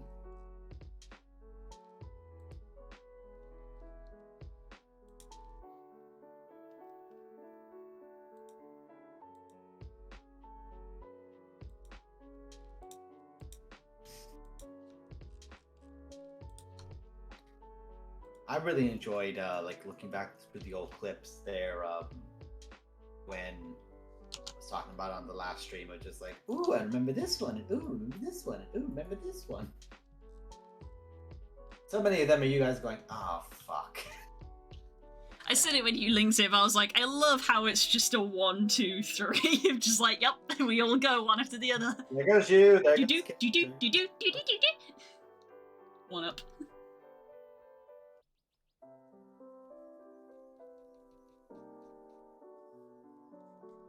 And then it was like, oh, guys want to do things. It's like, that's fine. It doesn't matter. Imrit just goes. And so, look, everyone nearly falls over. Why? Because it's fucking Imrit. I did see Mr. Rex is doing a new series on famous dragons Oh. from Faerun. Imrit is one of them. I would imagine so. I'll ask you Clouth will not be to one of watch them. it. I can't wait for the Cloth one, but I'll ask you not to watch the Imrith one. Fair. And Ebondeath. I think they've already done Ebondeath. Ebondeath isn't done yet, but Oh, I they're know not. there's another dragon with a D name that is another like black death dragon, I believe. It has been done, but I haven't watched it. But I did watch the Imrith one, looked at it as it was happening, and gone, man, Durgathoth, whatever. that's it. Yes, I Already- did look at this. already- Yeah, they already did the Imrith one. Yeah, Imrith is already done. I'll ask you not to watch it for obviously. But it just blew my mind when I don't mind like commenting on it. Just like as I was watching, going, fuck man, this is the kind of content I wish they had in 5th edition because it adds so much to her. Like just say, here's for the DM what you need to know about Imrith's backstory, so you understand her as a character and where she comes from, where she goes, and how she goes. Good shit. Good shit, man. Loved it.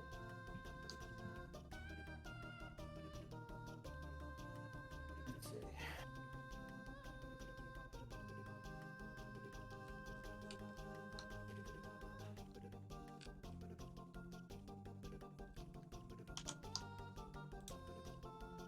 I did have a slight Jack Sparrow moment with the cloth fight. Did everyone watch that? Because I will not be doing it again. That was so much. That fight was. It was mad. But in a good way, it was mad. I'm honestly looking forward to going down challenge ratings to the kids for a good long while. Yeah. Big fights are fun. They're also exhausting. Yeah, and especially because like any one of the big fights the defenders have are like, this changes the entire setting. Like, we're gonna go and throw hands with cloth.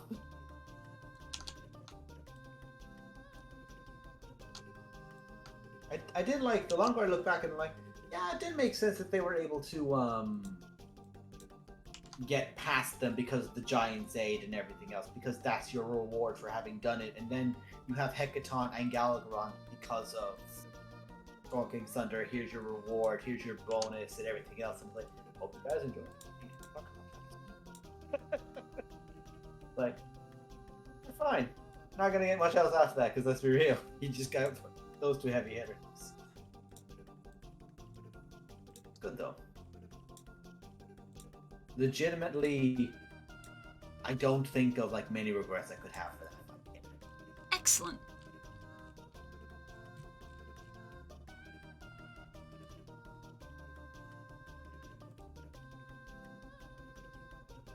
Let's see.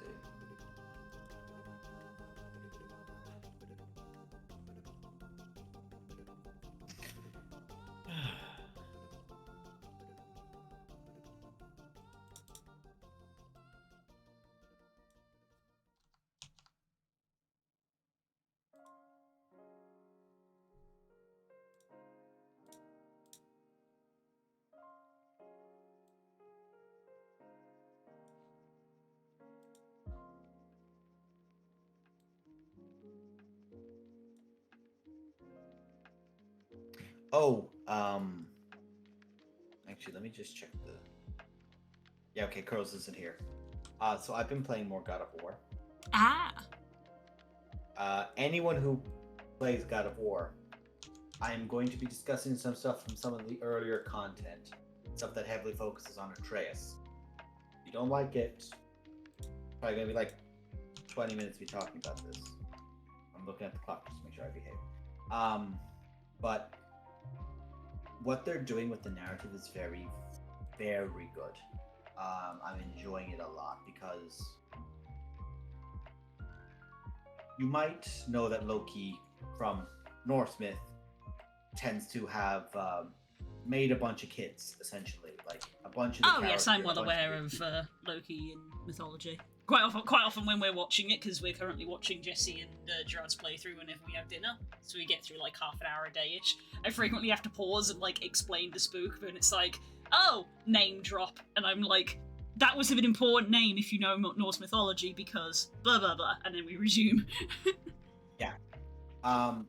So what they essentially did, like to the point where I'm at with it, what they've done is essentially gone. Loki is the god of the father of monsters, essentially, but the character who is the mother of monsters and him. Actually, I don't want to spoil it too much if you are actually going to like watch it and be excited to watch it yourself as well. So I don't want to go into too much detail on that. If you don't want me to, I'm only mentioning that character in particular because she got revealed in like. Yeah, I've seen that. I have seen that. That's literally the bit that we're on. We're on that segment. Cool. If you've not watched it fully, all I'm going to say is I like what they did because, of course, there was like a few people who got quite a bit, understandably a bit like weirded out of, hey, are you about to like have this character who we basically see as like a kid in this thing be a parent? And what they did as an alternative to that was incredibly clever, and does not insult the main stuff. They just supplement to change it, and they do it in a very organic way. I enjoy. Nice. All the Atreus content, anything that involves him, is amazing. As you know full well, there's that moment where it pans over, and you're like, wait, Atreus is out in the world by himself exploring. What? Oh yeah, that was a very good transition. We were like, ooh, nice. That was so good, but it was such a mind-boggler of like, wait, so now Atreus is basically not truly going against his father, but he's frustrated at his father, and he's going to go out and do this thing now? Holy shit, this changes everything. Because of course it does. Like, it changes everything on such a massive degree because it's got his own combat style. What they did with him, they didn't just make him a daggery trickster that everyone thought Loki was going to be, like, or Loki could have been. Because there's always been that, like, way for Loki to be, and it's very easy to do Loki like that, and they decided not to. I really appreciate that they did that. How he is and how he's engaging with the concepts of the gods of war of this myth of this story is amazing. You know full well, like, I lost my mind when it came to Thor. Yes. And Odin, let's be honest, both Thor and Odin were really, really good. Odin is fantastic. Yeah, like they really sort of went against people's expectations. And it's funny because it's like, they went against people's expectations and yet they fully make sense. And I even said after Spook, I said, it's so funny how one thing, and we all know what that one thing is, can so greatly skew people's expectations about something. Yeah, but the benefit of skewing their expectations in that way of, well, okay, yeah, this character, sure, you could say that this character was going to be presented this way, and then you have Odin coming in, and Odin is like, because there's this content creator that both me and Frog watch called TV Sky. He has done some great in-depth character design analysis of both League of Legends and of Dark Souls, because he beats the Dark Souls boss, and then he talks about what they represent in the narrative and like their themings and all that kind of thematic things, which is very satisfying for him to observe him engaging. So he's going through this stuff because he's also, I believe he's either Swedish or he's one of the Scandinavian countries. Scandinavian. Yeah, he's Scandinavian. And watching him go through the content and just like commenting on like, well, no, this is a perfect Thor design. But of course, this Thor is not like the Thor of the mythology, because of course that Thor is notoriously a fantastic guest to have, because if you can't provide him the food, because of course that's a very accurate size to Thor, that massive bastard, like that is absolutely what Thor is. He's gigantic. Yeah. Of course the average peasant family can't feed that. He has two goats that pull him everywhere. So like the Thor Love and Thunder thing where he goes, the screaming goats, they actually exist. They're not exactly screaming goats per se, but they do exist. They are part of the narrative, so it's not a unreasonable thing to say that those are the true to it. But they're not in this game because of course they do the Marvel thing where they have Thor throw his hammer while he's holding it, which again makes sense. Yeah. Like, that also gives you an idea of how fucking terrifying that hammer is, because you and I both know what scene I'm referring to where he goes, "I ain't done." Oh yeah. That was. I feel like that is something that if Thane never went evil, he would do to someone. Just go, "No, not done. Get the fuck back up. I'm gonna beat you more." Or like if he's not evil and there's like one or two people, and he's just going to do that to them. Like there's a few people I imagine that could fit in that category where everyone's going, "Whoa, that's fucked up," but also we understand why he's doing that to that person.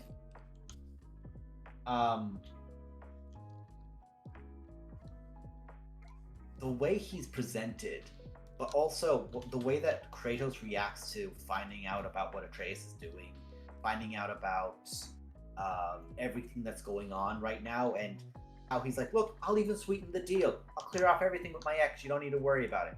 He looks at that, and I'm convinced that's where Kratos went, "No, I'm not going to agree with anything he's telling me." Sus. Solely because he's like, "You're offering too much." You Like, want 'cause this too bad. essentially- Yes, he wants Kratos out of the way too badly. Way too badly. But one thing I noticed when I was watching that initial sit down is when there's two really, really, really, really good like cinematography things going on. Firstly, Thor pours both drinks, but he doesn't drink.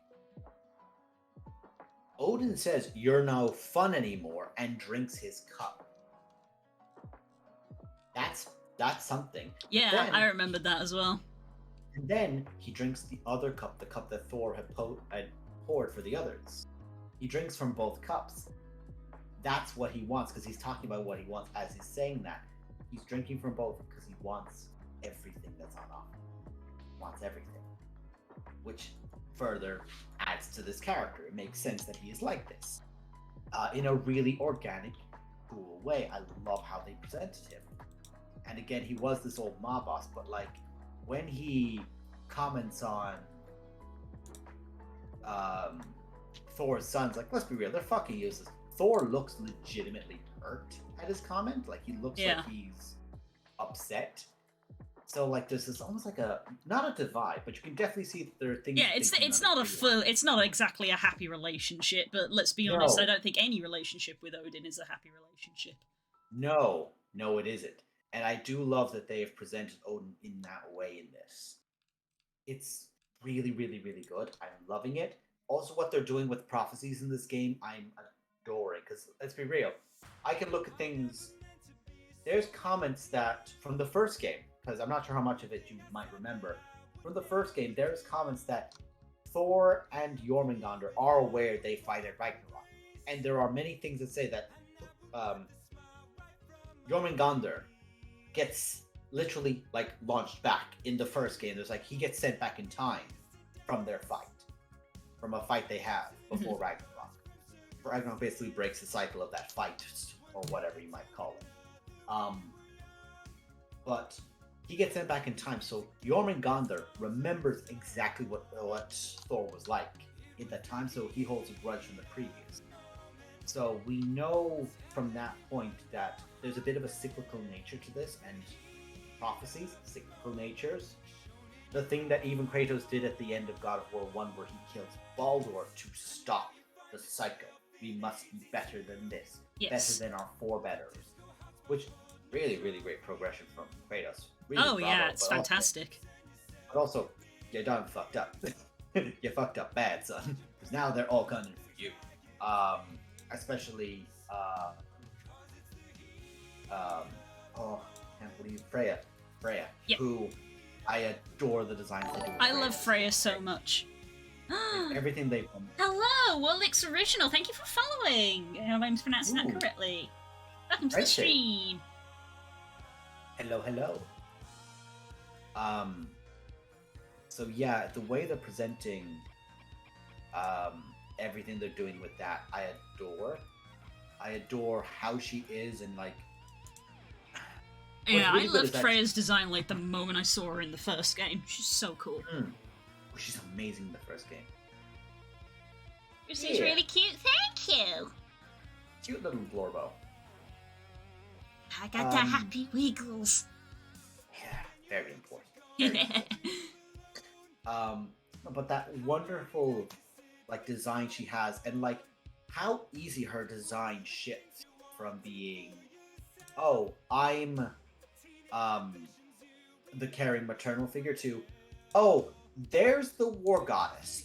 Fuck. Yep, there it is. Like, Oop, you can there just, it is. Whoop, hey. Oop, Like, there you is. can just see that flip in her of just, Kratos, you might have fucked up bigger than you've ever fucked. I think you might have made a big mistake. We both today make art streams turn on. What? I'm not That is entirely a- sure what you mean. Yeah. You both today make art stream his turn on camp. I don't have a VTuber, if that's what you're wondering, so that's why you've got me Moke. Yay. Whereas Proof does have a VTuber. One day I might have a VTuber, but it'll probably just be a pseudo. It'll probably just be a pseudo. Florpo. Behold, it is generic Desert Florbo. Thane. Generic NPC too. We are generic protagonist too. We all know Yep. this. Generic NPC too. Okay. You're from the Balkans. Oh, Yeah, no. I don't know what that is. Balkans. Ooh. But yeah, the way they present her is amazing. Like how they present Loki, well, Atreus, and how his shapeshifting is phenomenal. How there's a scene coming up, because I think I'm just a little bit ahead of you. There is a scene coming up involving Kratos and Atreus that breaks my heart for how Kratos is with him in it, because he's angry, but he's also incredibly concerned.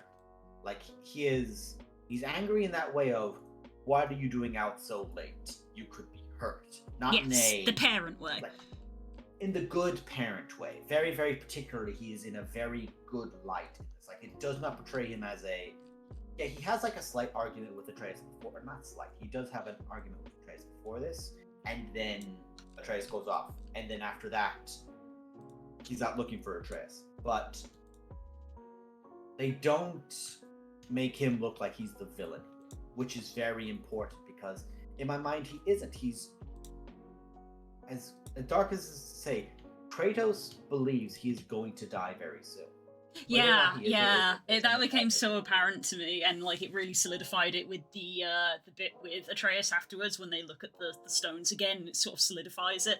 It was what it literally was saying to speak of, just like, yes, of course, and that explains all of the stuff that we just went through. It's a sad truth that he's faced with the truth of his morality of just like, Ragnarok is coming, and Ragnarok is the end of things, and that includes us. So, the other side of it is that in the first game, there's of course all the story of what has happened, and everything is presented out, and it's all in great detail.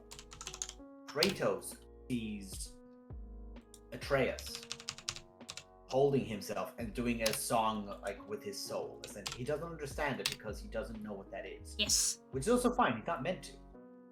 But he sees that Atreus can do that with what happens at the very, very, very, very start of the game, as you might remember. Mhm. That happens, and he then of course goes, he has the power. Now, I will give this game an immense amount of credit for how clever it is with Mimir. Because you have this well of knowledge right there who could explain 90% of the things. But they take him out of the perfect times of certain scenes of just going, well, he didn't hear what Odin and Atreus said because he literally took him outside of the house to say it to him. And like all these other things, you can so solidly give them credit for how they're presenting this narrative. And how my favorite thing they're doing is a lot of what's going on here is certain characters do not know what is going on. I've had a thing with thrown other at me. characters. I'm also an artist. Ooh. It all. Are you an artist for many? For many. For many. But there's this fantastic way they're presenting the content. I love it to death. I love what they're doing. These guys are doing an amazing job. And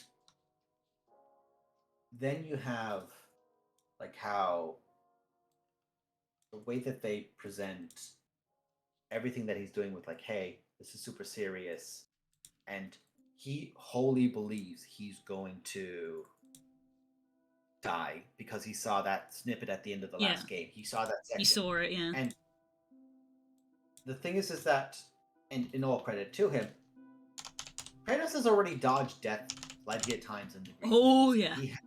He has quite literally walked out of hell, crawled out of hell in some cases. I'm drawing furry out. So what a coincidence, so am I. Once a dancing. But he has always been, by some logic or other, he's always been on borrowed time. It's not his time. And the game, I must give it credit for how it's presenting Atreus as being the next generation. Yeah, Jesse was speculating in the playthrough of like, do you think they're building towards the next quote-unquote God of War game actually not having Kratos in it? And like watching the game through, I'm sort of nodding and being like, I think they could be, you know? Yeah. They're building towards it. Whether they'll still call it God of War, who could know, or whether they're going to try to fracture it. I mean, they probably will call it God of War because game developers will stick to names like glue. You want to see my OC? Sure. Do you have like a Twitter or something? Yeah, if you have a Twitter, or something. Just say, because I just know you're new as well. We do have things about. No NSFW. Not allowed. Keep that in a box. Just remember that.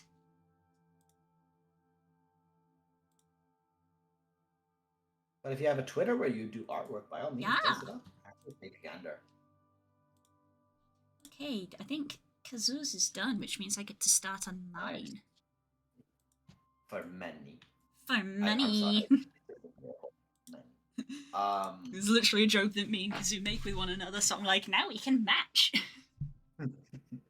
For money. For money. It was so sweet as well, because Kazoo was like, I know we meme about it, but I don't have any money to give you for this. And I was like, ironically, I don't actually want money for this. I'm doing this because I want to. And also I need examples to put on my Twitter to be like, hey, if you commission me, you can get stuff like this. Aww. That is an adorable little Blorbo. Show me. Aww, cutie pie!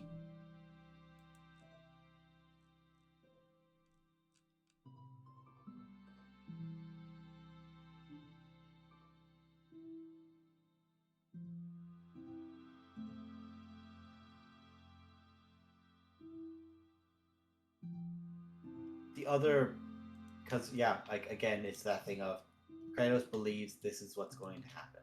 There is no ifs or buts. He is going to go. Oh yeah. And I had a wonderfully somber thing where I was doing all the side quests I could, and a thing popped up where Atreus was asking, like, you usually like discredit anything I do or like say these things are like wild or nonsensical and such. So why are you encouraging me now? Why are you like giving me so much positive encouragement towards these things? And legitimately,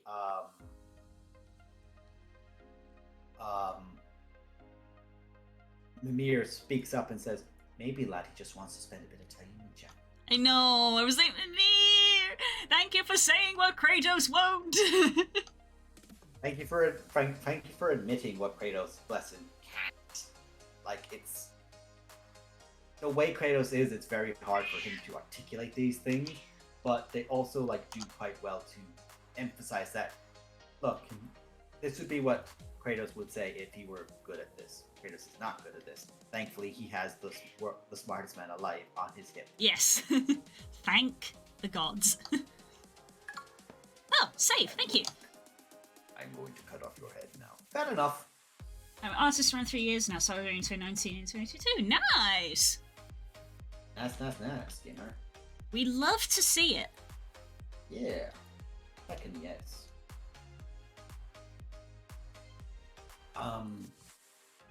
So yeah, there's that great side of it with them, and it's such a good, in my opinion, good heartbreak of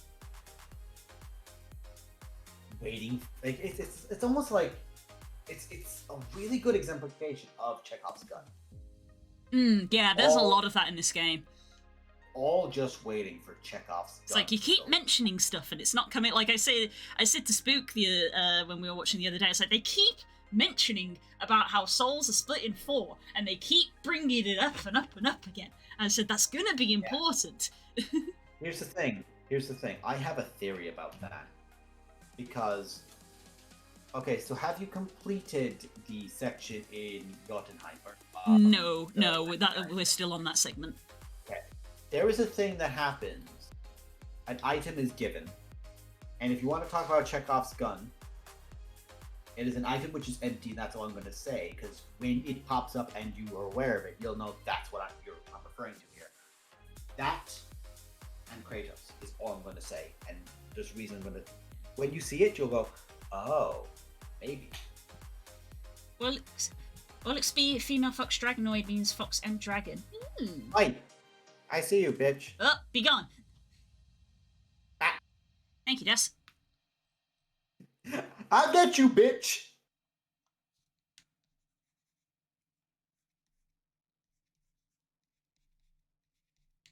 Yeah, we have this great narrative being built up. It's weird. It's like combat in the game I find to be like it's gonna sound weird to say this. It's almost like Kratos is not meant to be the character that you're playing in regards to the combat. In that way of the combat exists, you have all the tools that you have from the previous games, but it feels like it doesn't belong.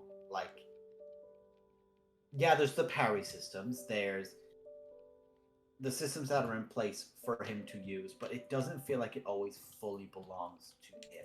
If that makes sense.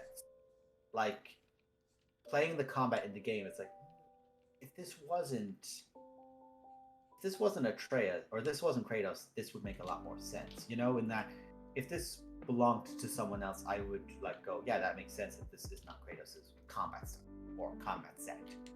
Like, in the previous game, one thing that's actually very, very, I kind of telling, and I like that it's there. Kratos had a shield, but it was a shield that his wife Laufey made for him. Thor smashes it in the first opening encounter they have. He breaks it. He damages it, but he doesn't shatter it entirely. But it does get shattered in a fight against just a generic character, the generic just boss that appears. And I like that happens because it shows that there is vulnerability to Kratos. It doesn't have to be God. Yeah, I've said a few times watching that playthrough, like whenever there's like scenes with particular lighting, and something's happening. I've said a few times, just like sitting there very quietly watching, and like there's just this silence, and I go, he looks so old. He looks really tired. I will say this, having played the first games and having played God of War previously, earlier ones, there's like a fire in Kratos. And what I think is, because it's something that actually gets explained in the first game, is Kratos, like when Atreus fights against who he is, because he doesn't understand who he is physically unwell. Yes. I'm convinced Kratos is holding back so much rage and restraint. Of course I'm a fan of God of War. Why wouldn't I be? Because the series that's come out is actually fantastic. What gave it away? Atreus is fighting against himself, essentially, because he doesn't realize who he's meant to be and all this kind of thing. I'm convinced because Kratos is holding back who he's meant to be in regards to the raging, destructive, murderous God of War. He is not that. He is holding it back to be the best thing he can be for his son. That it is killing him. He's trying too hard to be a dad. He's trying too hard to hold back.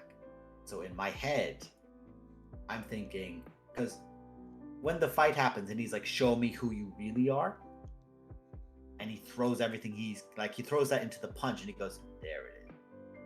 There it is. That's who I'm looking for.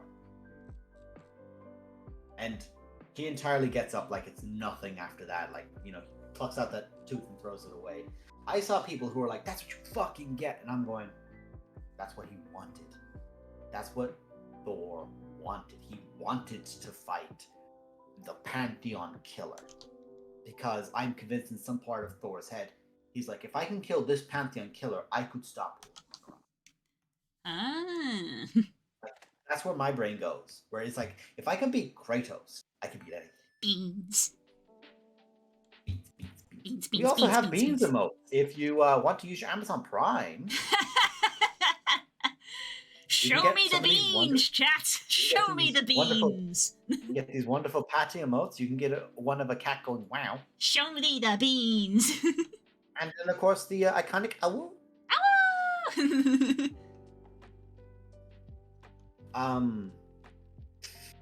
Fucking rotating spin. Oh my god. Gently rotating. Rotisserie, whatever the fuck they are.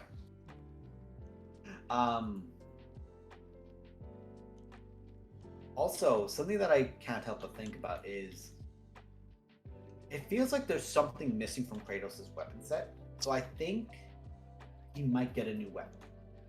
I wouldn't be surprised because they made a really big thing about him finding the blades in the last game, which I get it, it's the blades, but he just starts with them in this one, and I'm like, huh. Yeah. I guess that means you got nothing to look forward to. Build up to, yeah. I bet. Yeah, I mean, I feel like it's probably a very obvious guess, but I think it would be cool if he gets Tear Spear. That would be dope. That would be dope. Because I feel like it would be a different style of gameplay. Because that's the thing. If you give him just like a sword, it's like, well, a sword is kind of like, you know, we've got an axe and we've got the dual blade. It's like, but a spear plays differently, and it's also different from the bow that Atreus uses. Very much so, yes. So, and obviously, you know, Tyr didn't want a spear, so I'm just like, well, you know, there's the You're not going to use it. yeah, and I'm just saying, if you look at the big promotional artwork for God of War, there's a statue of Tyr in the background, and he's holding his spear. Yeah, and even at the very, very start of the game, where Thor smashes around Kratos a bit and just goes, "Sorry, Tyr, you pompous old fuck," or whatever he calls him. Yeah. Or self-righteous old fuck or something like that. Yeah, so that's my little guess of like if there is going to be another weapon, I reckon Tyr's spear would be a fitting thing because it's a weapon from another God of War. Yeah.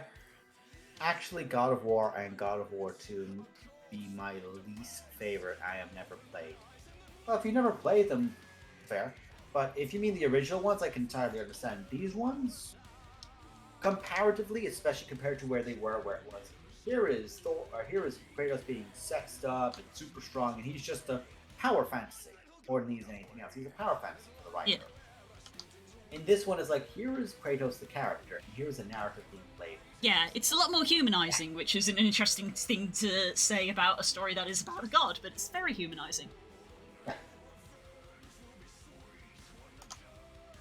It does unfortunately fall into the continued trope of dead wife. Unfortunately. Which I'm not a fan of. However, from what I understand of Faye narratively, if Faye was in this narrative, 90% of the problem did not exist. That's fair. From the way she's described in the narrative, if she were here, most of the shit that's going wrong, you know? So to that credit, I think it's doing okay when it has that. Especially because, of course, it has that. But let's be real, the introduction where we get to physically see her. You would not get her modeled like that for one scene. I think something else is going to happen.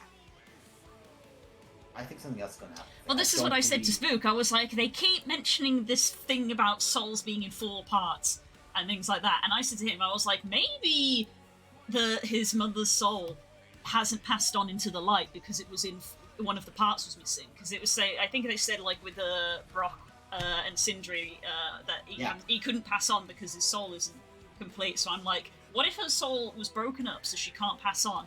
And then Atreus goes.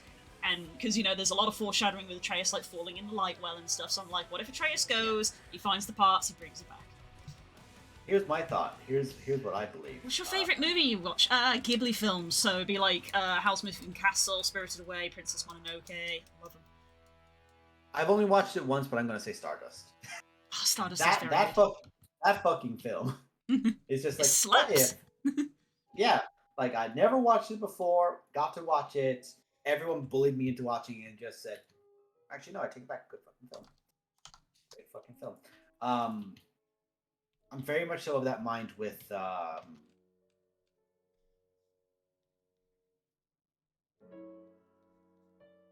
gonna say, I thought you said you were from somewhere else earlier. Where was that you said you were from earlier? Balkans?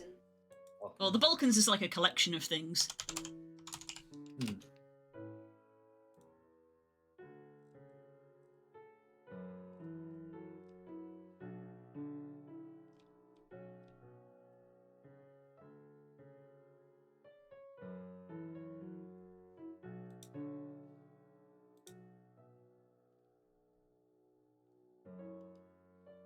So yeah, there's lots of foreshadowing, and there's lots of like speculation, which is a good thing. Yeah. Anything where it's like, we're going to reward people who are being clever, but I also am very adamant that they are not going to play to type. They're going to step away from type. To the point where, like, aside from the fact they're like, look, prophecy is happening, that cannot be changed, and I'm there going, yeah, but here's the thing, we've already seen that there's something that prophecies can be presented in a way to ensure people act in a certain way to then cause a different outcome. Like, if Loki believes his actions will cause the death of Kratos, potentially, or whatever else, like, he may think, oh, if I try to stop it, it's going to happen, like, whatever way he kind of pulls it. If he goes against that type, he can either then, by that logic, then cause it, or not, by, like, resisting it and not doing what he would do necessarily. Because there's, of course, all that nonsense with Destiny then of, like, well, which is it? Which way is he going to go? And I love when stuff like that happens, because cyclical stuff is fun, but when it's unpredictable, very satisfying. Not to totally change topic, but I am totally going to change topic. A new trailer's dropped for Mario.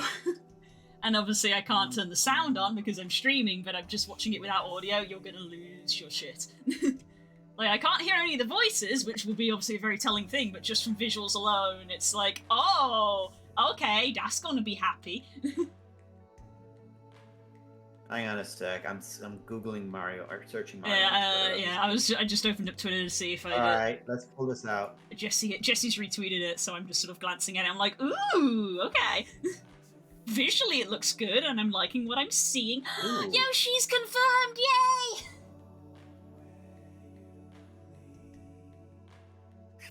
Monkey. There he is. Monkey. I told you like it. Monkey confirmed. He just fucking grabs. He just grabs him.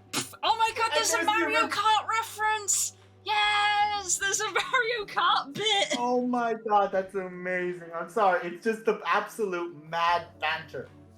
There's a Mario Kart bit. That's so good. I'll have to watch this with sound when the stream's over. And Luigi and Bowser.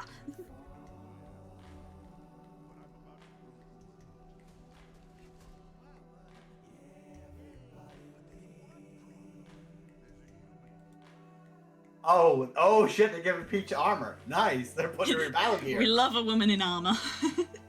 Let's never forget that.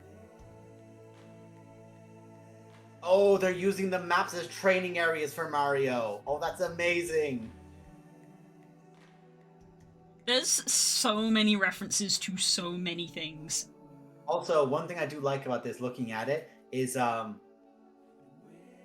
the original Peach from the original like cartoons or comics they had was actually like would swing and throw hands with Bowser just as much as Mario would. This is true, yeah. In those OG comics, she did. Yeah, she had to be like putting these things solely to stop beating the shit out of anyone she got close to, so she got put in prison for everyone else's protection. Oh my god, yeah, that is Mario Kart. That's amazing.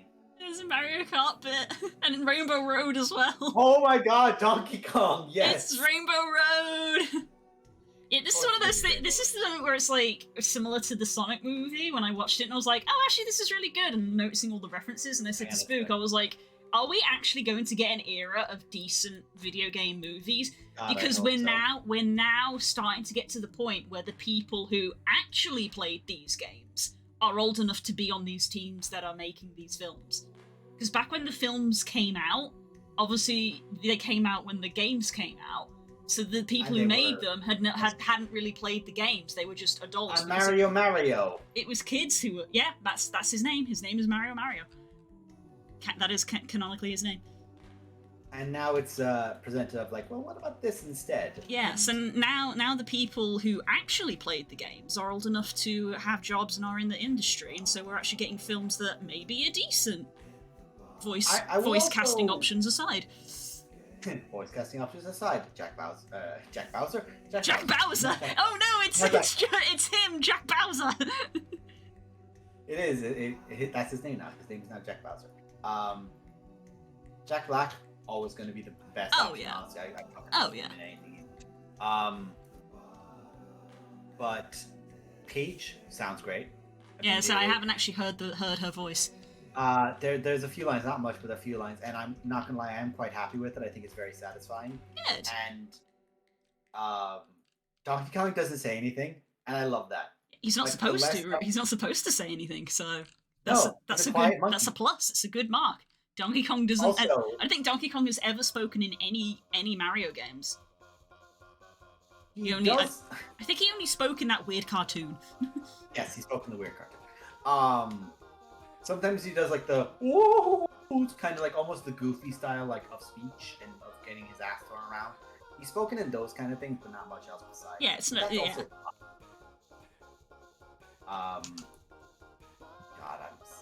I'm actually like stupid. Game's got me. I'm actually excited. I'm curious about it. I want it to be good beyond Same. there. I want it to be a banger because let's be real, we've gotten this. We got and it wasn't fantastic, but we got a good Mortal Kombat film. We got a serviceable Mortal Kombat film. I will take a serviceable combat film. Like we got those. Sonic is blowing it out of the water. Sonic's Everything great. is I haven't seen the second one, but I know that people like that as well. so good. It is such a good film. No joke. Legitimately a good film. 100% a legitimately good film. That's the Even if you secret, know is that nothing they're about actually making good films. It's not just that they're video game films. It's Good like films. they're also good films. Good films that happen to have these characters in them. Yes, that's the secret. Yeah. Like, you could put any generic character in instead of Sonic. But it is great with Sonic in the film. It doesn't have to have Sonic in the film to be good, but it's great because Sonic is as an addition on top of everything else. And of course we have like the way they present Tails in that film, because it's just fucking Hurry, but if Hurry was an artificer, and like that is like the kindest compliment I can give to the film, that it's basically what if he was an artificer, and like that just makes me happy in so many grades. I'm just like, he's just a fun little guy doing his best and like trying to save the day and be a hero, and I love him for it. That is my unproblematic son, and I will fight God for him.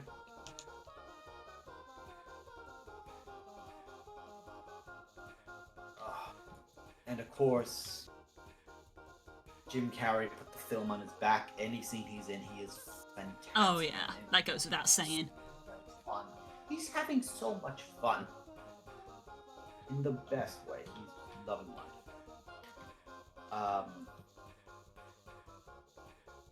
Doing great. Everyone is funny. If this film is good, it's gonna be so nice. 'Cause then I'm like, well, we've got Sonic and Mario. Is it wrong for me? Forgetting Detective Pikachu, man. Detective Pikachu was a great film. I loved it. Yeah. Oh yeah. Detective Pikachu was legitimately a good film, and again, like, Kind of started it all off, I think, of like, oh my god, a film of a game that's good. What? yeah. And to its credit as well, like a voice cast that you wouldn't expect, like, oh, Ryan Reynolds is playing Pikachu. It's like, what? It's like, sir, did you read the wrong script? You might have a different film that you have Ryan Reynolds in, because I do not believe Ryan Reynolds should be in it. And then he comes out playing a fantastic role. Did as it? Yeah. Pikachu. As Pikachu. He was a great Pikachu.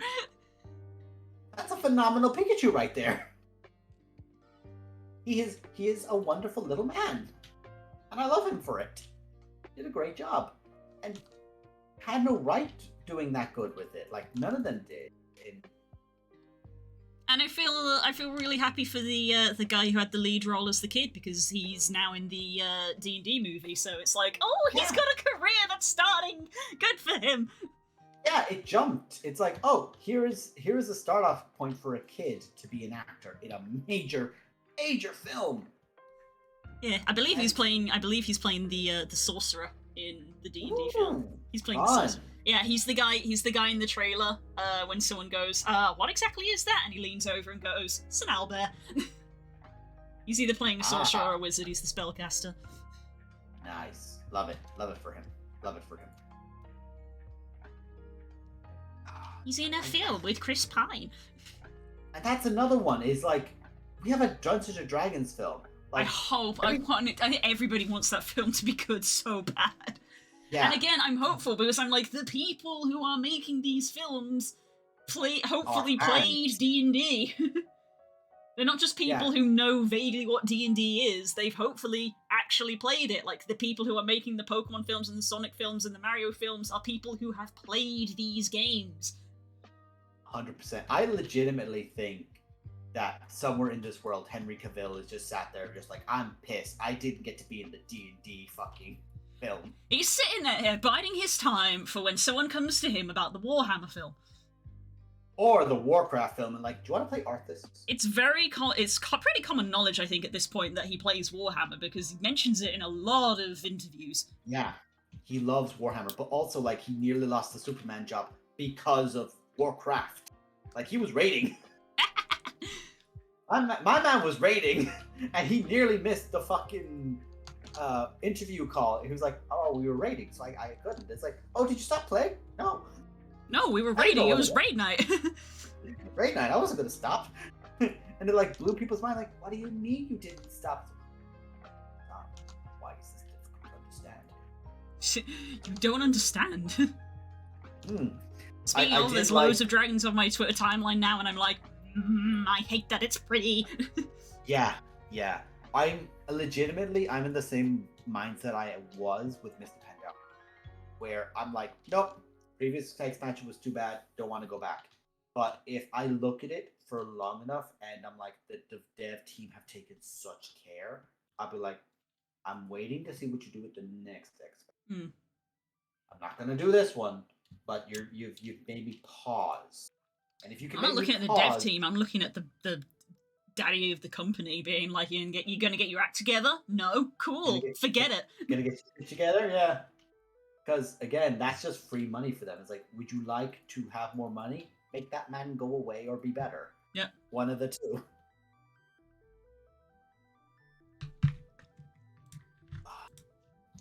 Yeah, like the devs have always been good. Like, it'd be great if they had a really nice narrative too. Just genuinely like Wanderlust again. Like, not like, hey, here's this grim, dark, terrible thing that you can't really explore, or things will keep attacking you. Great, I hate it. Yeah. What's the point? I think we talked about this before on previous expansions when we were talking about WoW, of just like, they just keep raising the bar of like, this is the problem, and there's a bigger big bad, and now there's a bigger big bad, and now there's a bigger big bad, and we're just like, you've gotta stop, you can only go so high, and that they, to be fair, they haven't.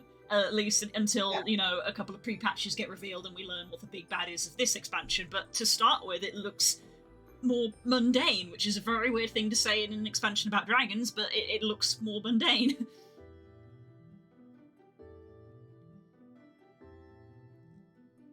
It's 100%, but like anything of what they're doing right now where they step back and go, actually, we're going small, is good. Like, to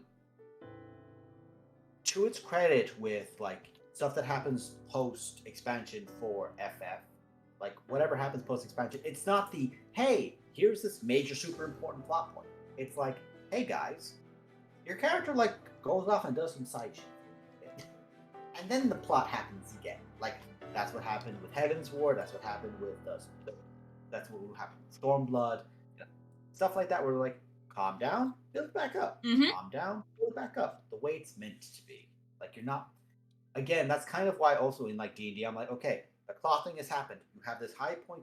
You don't know what the characters, your 19th level characters, Yeah. know of the moments of the scene after this. That's a cut and fade to black. Yeah, it's like you Back to the base. you cannot just have constant. You cannot. It's exhausting and it gets boring. Even if the stuff that Yeah. you're doing is cool and dramatic, it's like if you have only been doing cool and dramatic stuff constantly, it's boring and it's tiring. You have to have the Tiring, ups. yeah. You have to have the ups and downs. It's why, Absolutely. to bring the conversation back round to a full circle, it's why you have segments in God of War where it's like combat and then exploring, character dialogue, Yeah. a bit more combat, And character exploring. dialogue again, cinematic. Go back to base, have a bit of a chat, regather yourself, go to a new place, explore, little bit more combat. You know? Repeat. Exactly in that way, and any game where it can do it like that, where it truly feels like, hey, this is organic, this makes sense to happen. And God of War is also like very, very good for the notion of, hey, we're aware of what you guys want to do in this, but like we're going to take a step back for a minute to do some other stuff. But so like there can be things where you want to progress the narrative, but it's like actually you really can't progress the narrative right now because you don't have this item to explore, this extra side quest. You have to go get that item, which is obviously like in the future you'll get. Yeah, an this item is or- a small bit of like Metroidvania aspect coming in. There's quite a common thing in Metroidvanias to be like, oh, here's a thing in an area that you can't access yet because you don't have an item. Come back later. It's quite nice because previously we had they did it so well in the first game where they're like the levels around the lake of water go up and down over time depending on whether or not you've only gone the rooms away from it or in. Like they go higher or lower, and it's so organic. It felt like everything always belonged and made sense. So solid of them. Bravo on that way. So when they present stuff like that, I love it. I think it's great. Very clever. Very, very clever. And then we get everything where we get all this high tier madness happens, and then it's just like as you read, deflate. That's why I kind of want. I'm not quite sure what the small young party is going to do on the next, let's say, sections of this, because I know they're in a kind of, well, Vlakith took out the archmages, so you guys are on the rebound. Yeah, both groups have had big things happen. Like there's the group, Yeah. the kids have had like an in between session to relax, but like in a way they haven't relaxed yet because they Because did go. things have so happened. Yeah, because we went from big thing to okay, safe space, rest. Oh no, big thing. So they still are in a very heightened sense kind of situation of like Yeah. It's like they have not actively engaged in something like major. Like they did do stuff. They did do stuff to their credit. But they weren't like in an active like fight or flight danger situation. Whereas stuff have happened around them instead, which was also fine. Like I didn't feel like that was bad. no, and I of must course, no, some of I it- yeah, 100% yeah. agree with you. Like none of this is bad, quote unquote, but it's like the ways of narrative being presented. I've liked that, and I say this with the love in my heart. Carl's wonderful DM, without question, great DM. I'm not gonna badmouth her in the slightest. Our characters need a fucking holiday. We're in the middle of a war. There's not a lot of Yes. time for holidays. Absolutely. The holiday will happen And- that probably after this arc at this point, which is just Yes. Very true, and I kind of think that's sort of okay as well because like our characters have kind of had some moments of it. Like Tala gets the dreams, Zal gets the dreams. Thane just goes, "Oh, here's the god of love. Why am I here?" My sister said you needed he has another different different- dreams. Nothing wrong with the dream he had. Yes, he gets dreams as well. They're just slightly different. Oh, that would make Tala so. Ooh.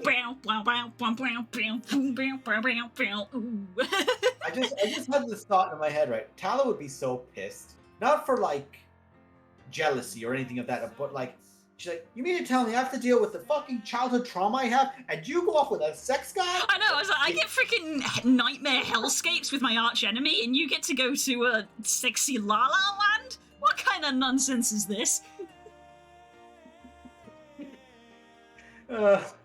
Sorry, this fucking got me now. Where she's just like, "This is bullshit." It's honest. It's fucking. I can't not think of it. Just like the madness of it. Oh god. I there is I will say this like of the narratives with Ogre, I just love it. All the way all the characters have like progressed. Like everyone is still the same person they were session 1, but so much has Despite happened everything, to it's them. still you. Right, everything is still you. Still one of the best lines in anything ever. Yeah. Despite everything, still you. But very importantly, like the characters have developed, but they're still like core to themselves. Tala is still standoffish, but she's understood the importance of community with people, and also like, no, I'm not putting words in your mouth when I say that. I more mean she's willing to let herself care about people because. Oh no, in she the same is. way- No, and I'm glad that comes across. Yeah, it's the way of shit keeps happening around Tala, and anytime she gets attached to people, those people get hurt. So don't get attached to people. It's just easier. Just don't get attached to people. That way you won't. Yeah, get it's heartbroken. easy answer. If I don't care about you, then when she comes for you, I won't cry. Yeah. And She can't use people against me if I don't have any people I like. Yes, but also it's exactly what she wants to do. Whether or not Tala is willing to just like tank that risk, shall we say, of just going, yeah, I'm aware that's what she's probably trying to do, and so be it, or not. It's Delmara all over again. Yeah, Oh, my Pokemon Yellow is here! Yay! Pokemon Yellow! Hypers for the Pokemons. Pokemon. It's Pikachu. It's clever.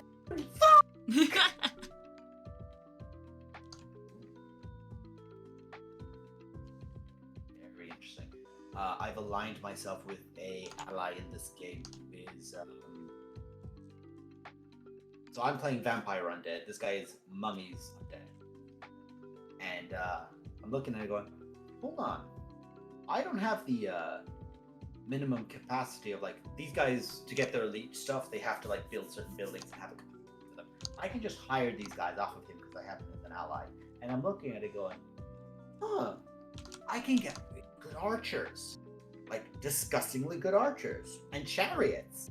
The things that my faction lack because of like slow lumbering zombies. I can get chariots and archers and shit. Ooh, very nice. Exactly. I'm just trying to decide which one of these guys I'll fucking hire. Savelle is my oyster. Look at all the lovely pearls. Let's get rid of 2 crypt ghouls. Hot damn, it's 11 o'clock. Oh shit, so it is. That means it's time Alright. to end the heckin' stream, because we gotta go sleep. no. Yeah. Gotta be That's adults responsible. and go to sleep at decent times. Yeah. So that we can wake up in the morning and not feel like trash, in theory. Yeah. Yeah, in theory. Can we get that in writing? In theory. Oh boy. Okay, well, it's time for me to do my little signing off shtick that I do every time. So thank you so much for coming, everybody. I hope you had a nice evening, a nice little chilly evening. Me and Das talking about loads of lovely things. I will be streaming tomorrow. We will have an afternoon stream. It's approximately 2 o'clock, where I will probably continue what I'm currently working on, doing this picture of Blue to match the picture of Kazoo I just did. In the evening, me and Kels are going to be playing through Dragon Age, which is our little playthrough that we do together every week, which we're having a lot of fun with. And then Thursday in the afternoon, we will be having our MMO time. We didn't get to have it last week because life is throwing a lot at me at the moment, and I'm doing my best. And we're hopefully going to be doing some Guild Wars stuff. Friday, me and Speak are probably going to be playing some more Minecraft. Woo! And then Saturday we have off, so I'm going to have at least one day a week where I can spend some time playing Pokemon. Speaking of that, we have Sunday where I play some Pokemon by playing Pokemon Mystery Dungeon. And we met Grovar last time. He's an interesting character. Then we come back around to As an Monday art. again, where in the afternoon I do some more artwork, and then we come back round to Tuesday, where we do the art stream in the evening. There we go, there is the full stream schedule. You can find it down below, where you can also find links to my Twitters. Thank you so much, Dash. You can see a link to Dash's Twitter up underneath their face there. I hope you guys have a lovely evening. Enjoy the rest of your week. I hope to see you tomorrow. Get some sleep. I love you all. Bye! Take care, guys.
Bye.